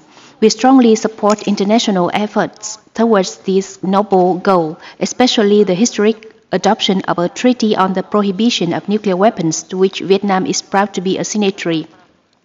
In this regard, my delegation would like to take this opportunity to inform the conference that Vietnam deposited with the UN Secretary General the instrument of ratification of the TPNW on May 17, becoming the 10th country ratifying this document, this instrument, and call for goodwill of parties who have not done so. In conclusion, we wish you a successful presidency, and I'd like to take this opportunity to assure you again our full support, the full support from our delegation. Thank you, Mr. President. I would like to thank the representative of Vietnam for her statement and for her kind words and for her support to the presidency. Next speaker on the list is the representative of Argentina. Muchas gracias.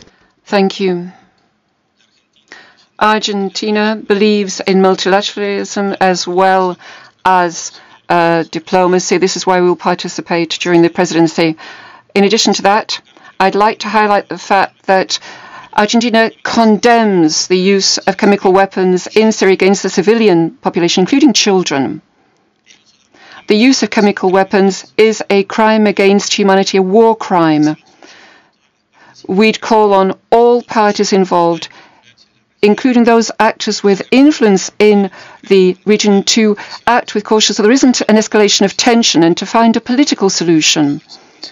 Under the aegis of the United Nations, Argentina believes that the most recent chemical weapons attack needs to be investigated in Syria, and those who are perpetrators need to be held accountable so there is no impunity. And finally, I'd like to also say that under the principle of international solidarity, the international community needs to severely condemn the use of chemical weapons in any circumstances. Thank you.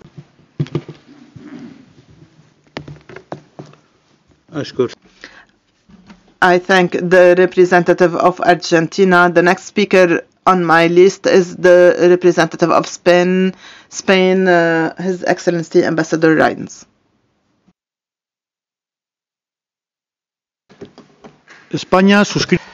Spain fully endorses the statement made by the European Union. We'd also like, in our national capacity, to also mention some ideas. We've seen, along with other delegations this morning, for instance, the United States and many other delegations, many delegations have, in a timely fashion, set out their viewpoints as regards the presidency of CD, which starts again today. We would like to support the international order, which is based on the rule of law and on the norms and principles and values of the United Nations. And given this key premise, we believe that the universal prohibition of the use of chemical weapons is one of the key core principles of international law and humanity. My delegation feels that the exercise of the CD presidency by a country which seriously fails to comply with non-proliferation commitments is a real contradiction. It creates a conflict of legitimacy and indeed credibility. I'd also like to refer to the confirmation by the Joint Investigative Mechanism of the OPCW, the fact that the Syrian armed forces use chemical weapons on at least 4 occasions. My country believes that the presidency system, which is rotatory in nature, under Article 9 of the CD's Rules of Procedures, establishes a norm which we have to continue respecting.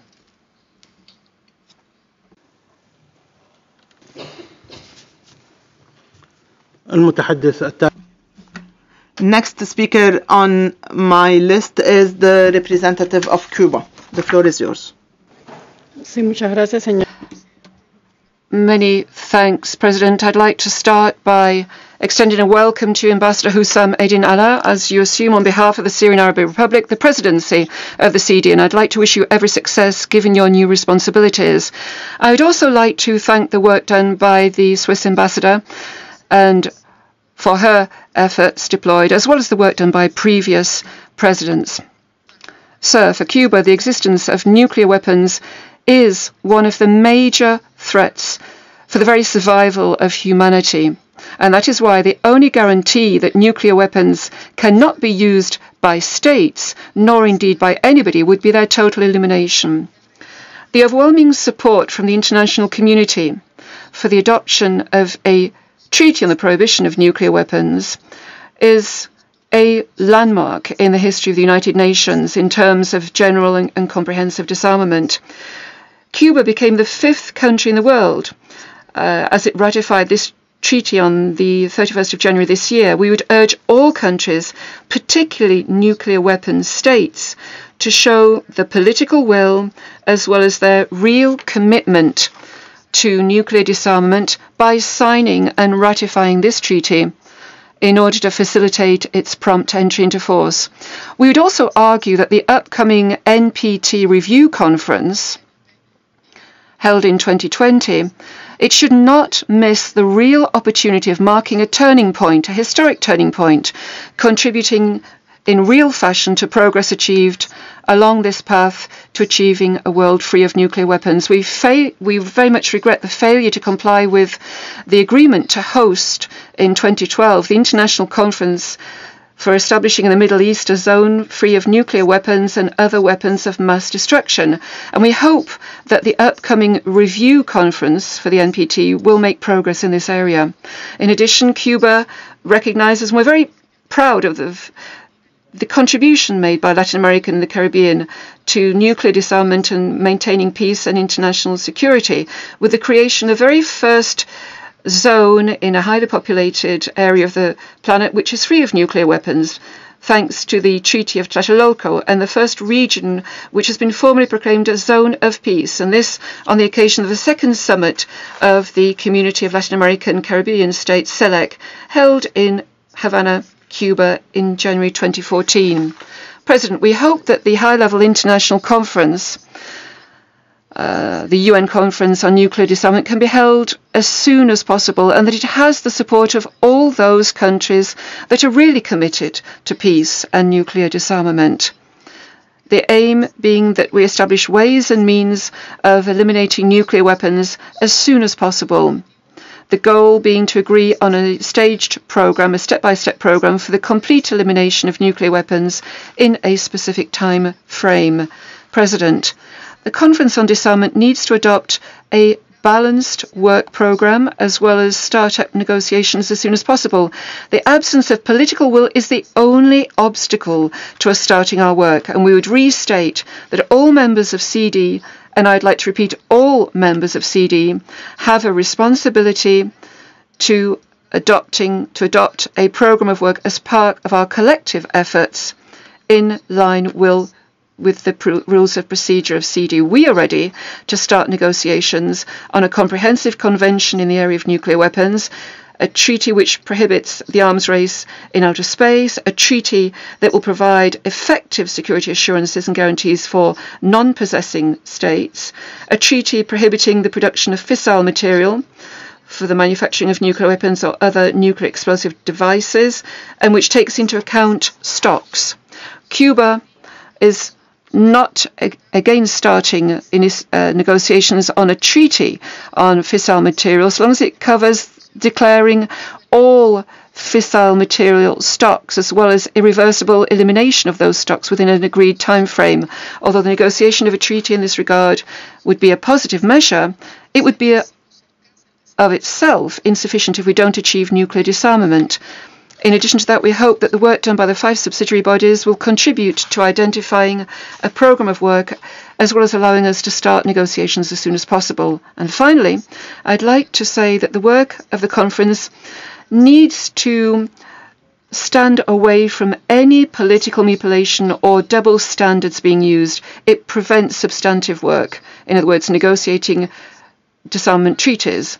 Given the serious threats and dangers posed to humanity, let us move away from what divides us and let us stand together to save peace, the planet, and indeed the life of future generations through multilateral solutions. Many thanks.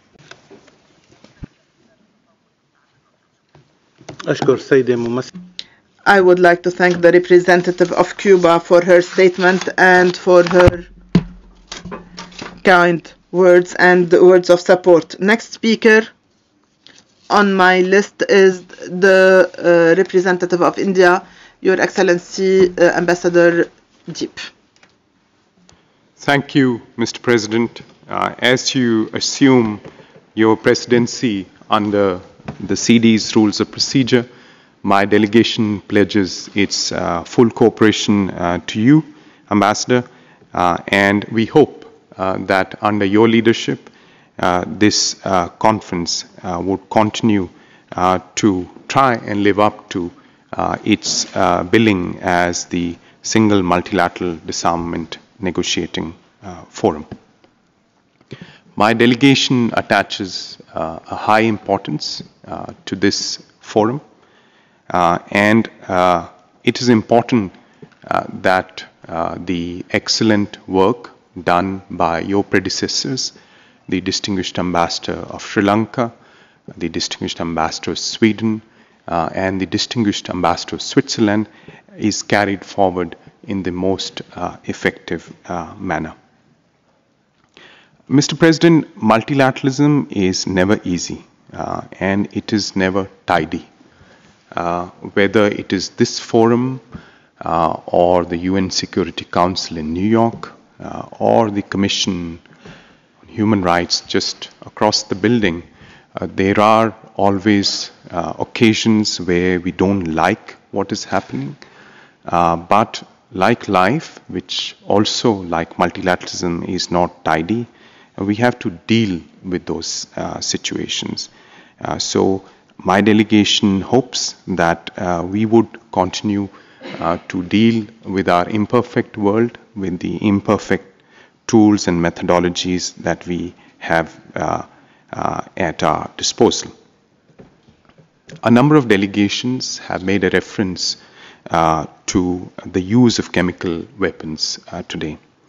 My country has maintained that the use of chemical weapons, if established, is deplorable and the perpetrators must be brought to book.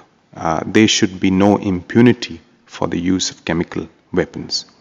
It is the task of the OPCW in The Hague to impartially and objectively investigate any allegation or use and establish the facts for further action by the international community on the basis of the principles of the UN Charter and in accordance with international law, in particular the Chemical Weapons Convention, which was negotiated here in this very room. In closing, Mr. President, I'd like to emphasize that at this juncture, our focus in the CD needs to be on deepening the first round of discussions that has taken place in the subsidiary bodies on the items on the CD's agenda. We've done the easy part. Now we need to deepen the technical examination of issues and try and expand the areas of convergence. That will not be easy. There will be some adjustment and possible discomfort involved, but we would very much like to see the chairs, the coordinators of the subsidiary bodies to step up to this next stage of our deliberations.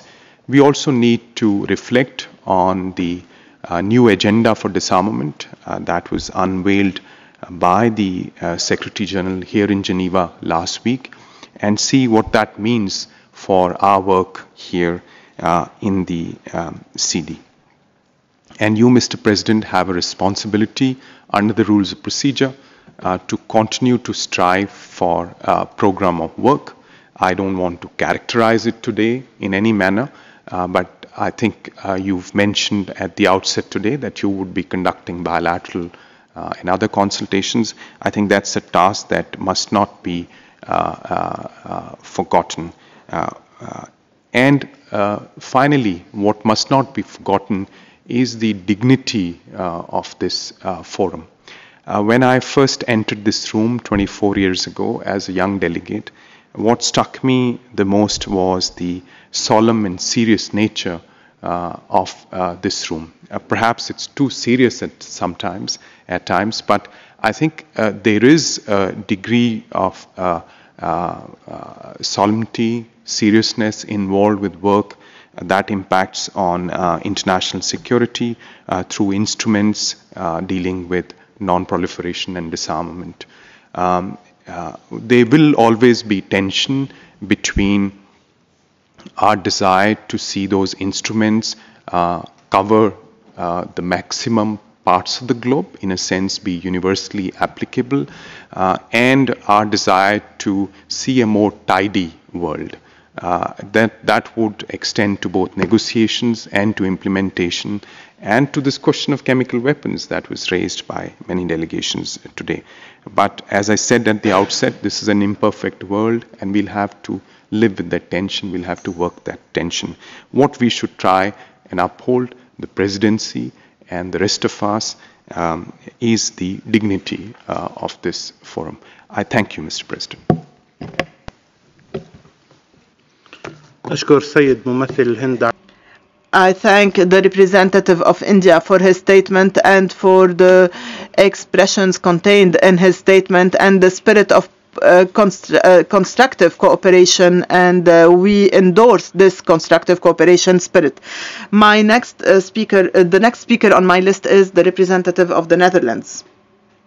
The floor is yours. Mr. President, the Kingdom of the Netherlands fully aligns itself with the statement delivered by the EU and will make the following remarks in its national capacity.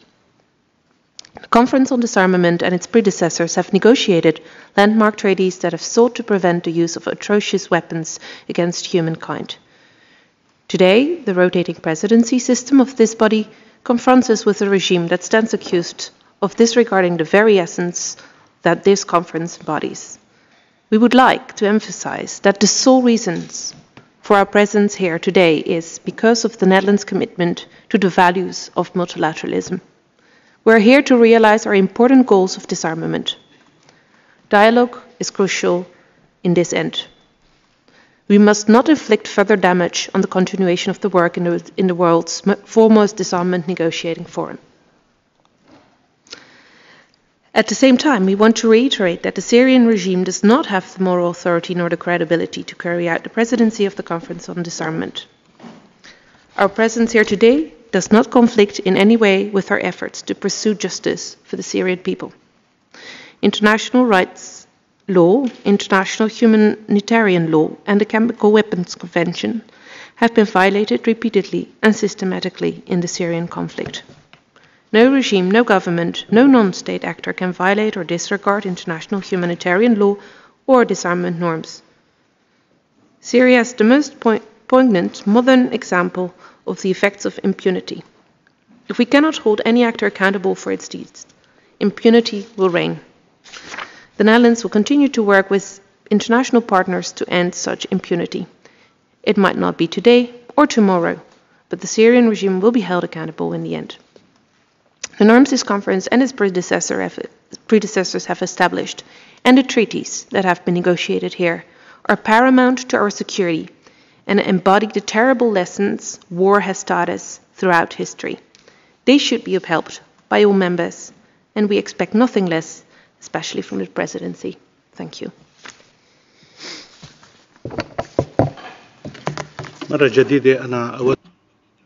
Once again, and in my capacity as president of this CD, I call upon the member states to use proper diplomatic language when addressing each other and not to create precedents that might hamper the discussions in our conference. I now know that we have reached the end of the list of speakers, and I know also that the representative of Germany has asked the floor for the second time. The floor is yours, sir. Since my delegation was addressed directly by the presidency, I would like to exercise my right of reply. Mr. President, in your opening statement, you referred to the need for delegates to exercise their duties and their work with a certain degree of professionalism. I would like to stick to this call and repeat some passages of my statement in order to avoid misunderstandings, since none of those passages were intended as threats to any delegation present here in this room. While we accept the rules of procedure of the CD, which foresee the rotation of presidencies in alphabetical order, we will not allow the situation to have a negative impact on the substantial and much needed work of this organization. We call on the presidency not to politicize its role and to execute its work according to the high standards which prevail in this organization. Any attempt to misuse the rule of the CD presidency for purposes other than technical chairing will be rejected by Germany and other states and followed by appropriate responses. Let me also refer to what our Indian colleague said. He referred to the dignity which prevailed in this honorable chamber. And we consider that making cynical remarks from the chair does not serve this purpose. Thank you.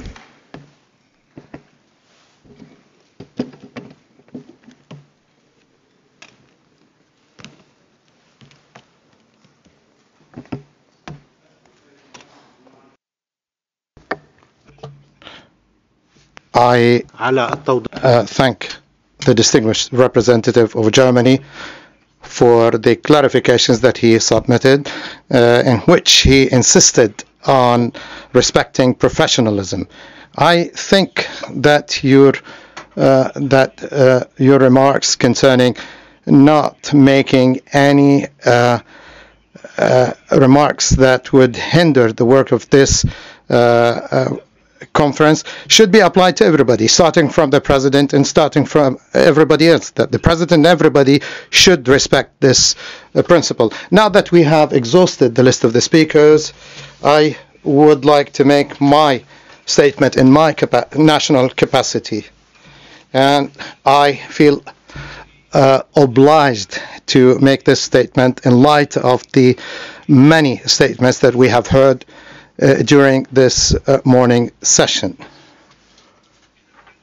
It is regrettable that the United States and its allies continue to use this negotiating forum to impose questions outside the mandate of the CD and to raise delicate and sensitive matters that should be dealt with in other specialized international fora such as OPCW and the International Atomic Energy Agency.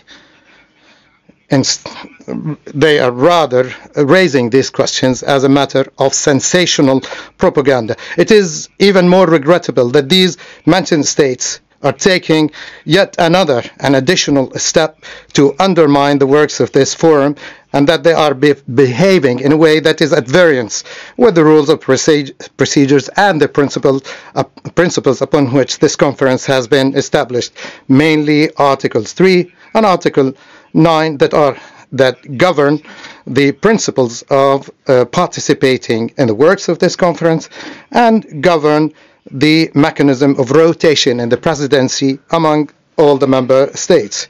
It is to no avail that these countries are falsely attempting to cast fallacious human aspects to their politically motivated positions at the expense of their obligations under the rules of procedure of this conference. It is also, I believe that this behavior is characterized by double standards and immoral selectivity, which is in their dealing with the international and regional security matters. Raising the question of compliance to legal obligations calls for the compliance by these states to their legal with their legal obligations under the international treaties such as NPT and CWC and other international conventions before giving lessons to others to this effect. What is also paradoxical is that some are trying to give lessons on the compliance with the conventions and the treaties on weapons of mass destruction at a time when these states refuse to abide by these legal instruments.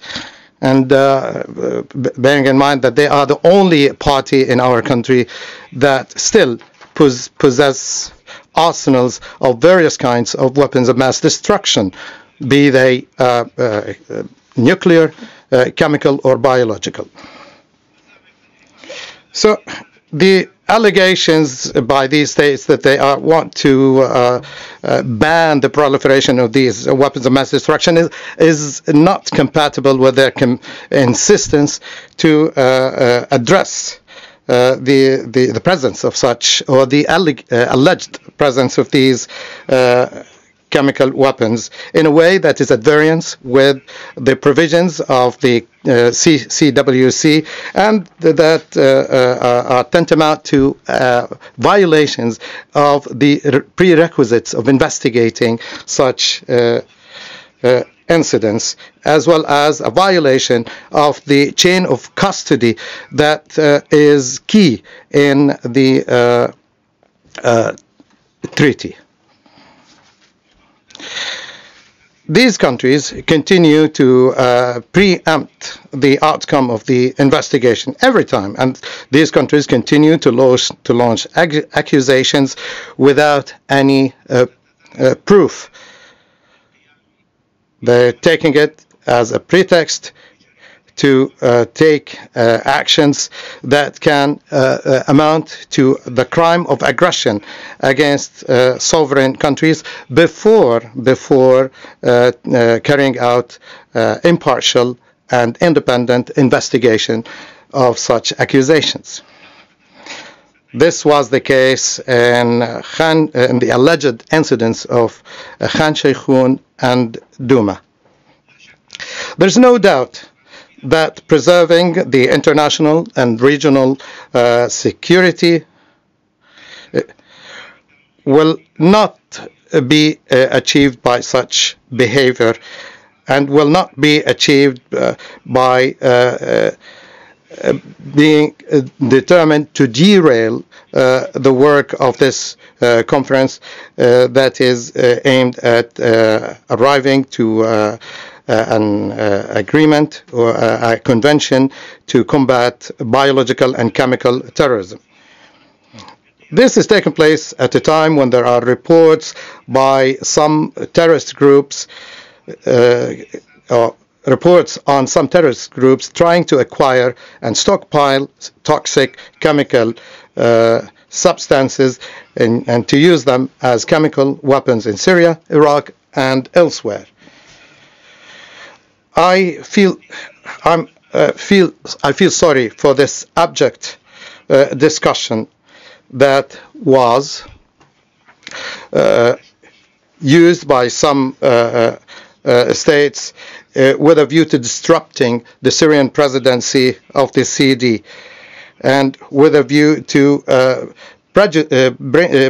prejudicing the discussions of this respectful international forum.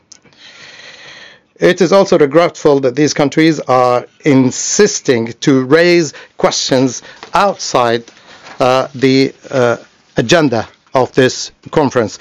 I'm sorry that some countries have dealt with these matters with the statements and the accounts of the victims of the chemical incidents in my country with selectivity. They used this human suffering in a regretful manner.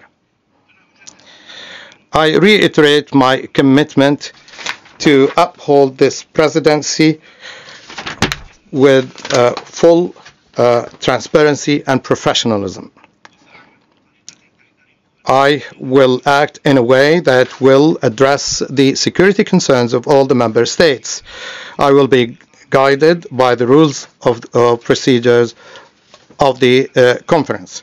I call the member countries to fully respect these rules of procedures and to refrain from harmful practices and undiplomatic speech that would only lead to poison the atmosphere of cooperation in this respectful forum. This is at a time when we are in most need for constructive cooperation with a view to breaking the stalemate in which this conference has been in for over 2 decades. The negative approach that has been adopted by some countries in their statements raises questions over these countries' commitment to multilateralism and to the credibility and the importance of this forum. I have heard some prejudgment by some states over our intentions.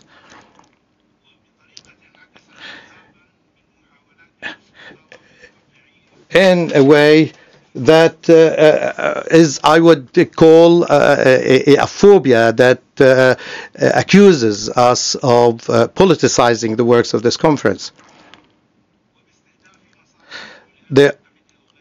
Allegedly targeting the interests of the United States and others in this conference. I don't remember that in my opening statement I have mentioned anything whatsoever that could be construed as threatening the interests of the United States or the interests of any other state. At any rate, and in order not to be long, a number of statements raised questions that are in the prerogatives of OPCW and the International Atomic Energy Agency. I'm not going to go into the details of trying to address these accusations, bearing in mind my respect of the presidency. I would like to refer these states that have raised these accusations. I refer them to my statement before this conference on the 22nd of May, and to other statements in before the meeting of the preparatory committee for the conference of 2022. These statements addressed all the statements that we heard in this statement about our commitments and to our international and legal obligations. I would like to go back to my role as president of the CD. I understand that the United States want to make another statement.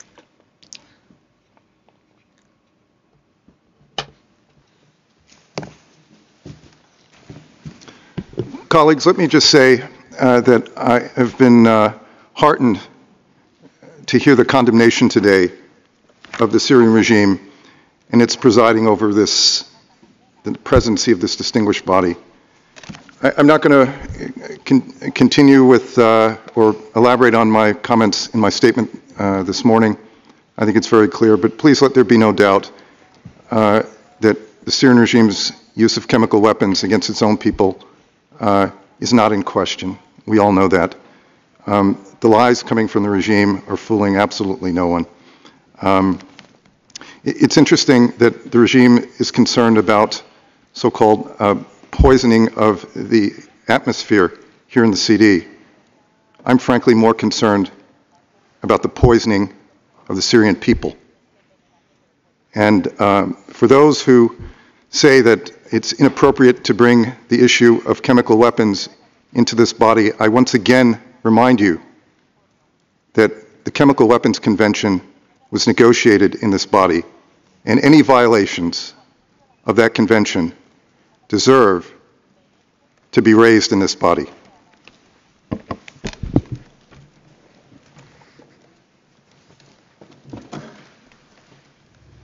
السيد ممثل المملكة المتحدة. The United Kingdom delegation. Sir, your words are empty and only serve to underline the lack of credibility you have in your current role. Representatives of a regime that use chemical weapons in contravention of its legal obligations and international norms can have no credibility in seeking to broker further obligations and norms in this area. Nor do you have any position to question the commitment of others.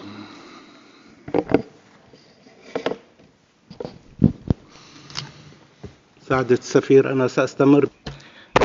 Mr. Ambassador, I will continue to respect my role as President, and I will refrain to reply in my national capacity. I'll give the floor now to the representative of Bulgaria on behalf of the European Union. You have the floor, Madam. It has usually been very prudent in exercising its right of reply, but there are moments that we cannot remain silent. And the statement we have just heard from the podium only reinforces our view that the country that is not complying with its non-proliferation obligations should not be in a position to preside over CD meetings, and this body that is capable and competent of addressing all non-proliferation and disarmament issues. These are not just accusations or allegations, but we know that at least in 4 cases, the OPCW and Joint Investigative Mechanism has confirmed the use of chemical weapons by the Syrian armed forces. And there are several more cases of chemical weapons use reported by the Commission of Inquiry and the International Impartial Investigative Mechanism. As a European Union, we have a responsibility to raise these issues and reiterate our positions. Since the 28 ministers of the European Union member states, they have repeatedly condemned the use of chemical weapons by the Syrian regime and by Daesh. And they have also condemned the continued systematic, widespread and gross violations and abuses of human rights and violations of international humanitarian law by all parties, particularly by the Syrian regime. This must simply end, and those responsible must be held accountable. And the EU recalls that there can be no lasting peace in Syria under the current regime. Given all this, we continue to consider that the Syrian regime doesn't have the necessary credibility or legitimacy to perform the presidential functions in the CD. While we continue to respect the rules of procedures, we reject any attempts to misuse the CD presidency for purposes other than technical chairing of plenary meetings. Thank you.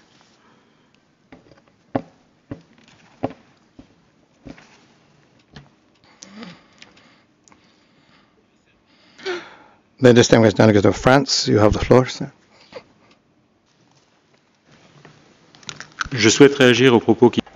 I would like to respond to the statements that were made by the presidency. First, I would like to indicate that I fully associate myself with the right to reply that has just been made on behalf of the European Union. I would just like to say that I take note of the fact that the statements that were made from the presidency were made in a national capacity of a representative of the Syrian regime. In format, it's not acceptable for the presidential rostrum to be used to promote a national position. I would once again call on the representative of Syria to show restraint and to uphold the principles of professionalism, which he himself mentioned at the beginning of the meeting, but also the principles of impartiality and neutrality. Thank you.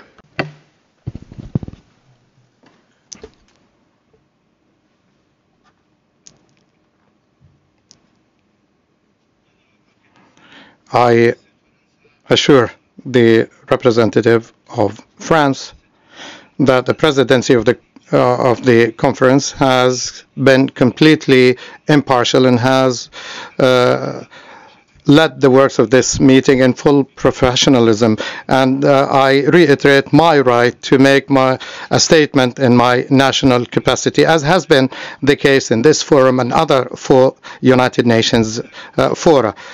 Therefore, your remark concerning our national statement has no real legal justifications. I now give the floor to the representative of Pakistan, who has asked for the floor. You have the floor, sir. Thank you, Mr. President. I have requested for the floor to make a procedural point.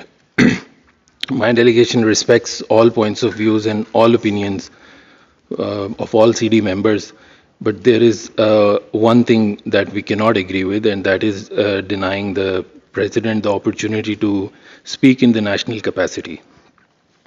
Mr. President, unlike other UN bodies and treaty bodies where the President is not dual-hatted and serves as an impartial and neutral presiding officer with his own delegation or her own delegation represented in the room separately, in the CD, the President is dual-hatted. The President is the presiding officer of this body, but at the same time is also representing his own country, which is why we do not see a separate seat for the delegation to which the President belongs. So while respecting our political opinions and without prejudice to how we view each member state in relation to from our bilateral prism, there is nothing in the CD's rules of procedure which stop a president from explaining his country's national position. In fact, it would be a usurpation of the democratic or the sovereign right of that country, which whoever it may be, who is occupying the CD presidency, to not be in a position to express their view. How can we expect a CD member to, which has no other opportunity, to deny them the right to speak? And I can recall at least one occasion in the last 5 years that I've been here where CD president made very substantive and very right of reply type of statement from the podium as the president. And I'm sure there would have been other occasions in the past also. So it's very important to set the record straight and not get ahead of ourselves in denying or circumscribing or reinterpreting what the president can and cannot do. Thank you.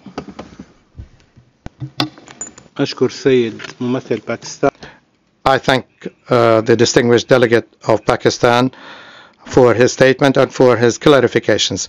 I now give the floor to the representative of the Islamic Republic of Iran. You have the floor, sir. Thank you so much, Mr. President. My statement was void of any political and polemic discussions of what would be the role and function of the CD in the political issues, so far as since reference was made that the President should only do the technical presidency. I have examined the part 4 of the rules of procedure. I failed to find even this concept that was referred to. Normally, the part 4 of the presidency of the rules of procedure sets out the rules of the president, how to follow. I fully subscribe with what the distinguished representative of Pakistan has said, that this is the right of any president whatsoever, because besides the presidency, if any accusation or whatsoever be against the national position of a president, the president has the right to respond. Nothing is referred to in this rules of procedure saying that the president should only do the technical presidency and avoid that if any accusation of whatsoever would be against its own country, has no right to reply and should continue technical presidency. Therefore, I subscribe and fully support what Pakistan has said. Thank you. I thank the distinguished delegate of Iran. Are there any delegates who would like to take the floor?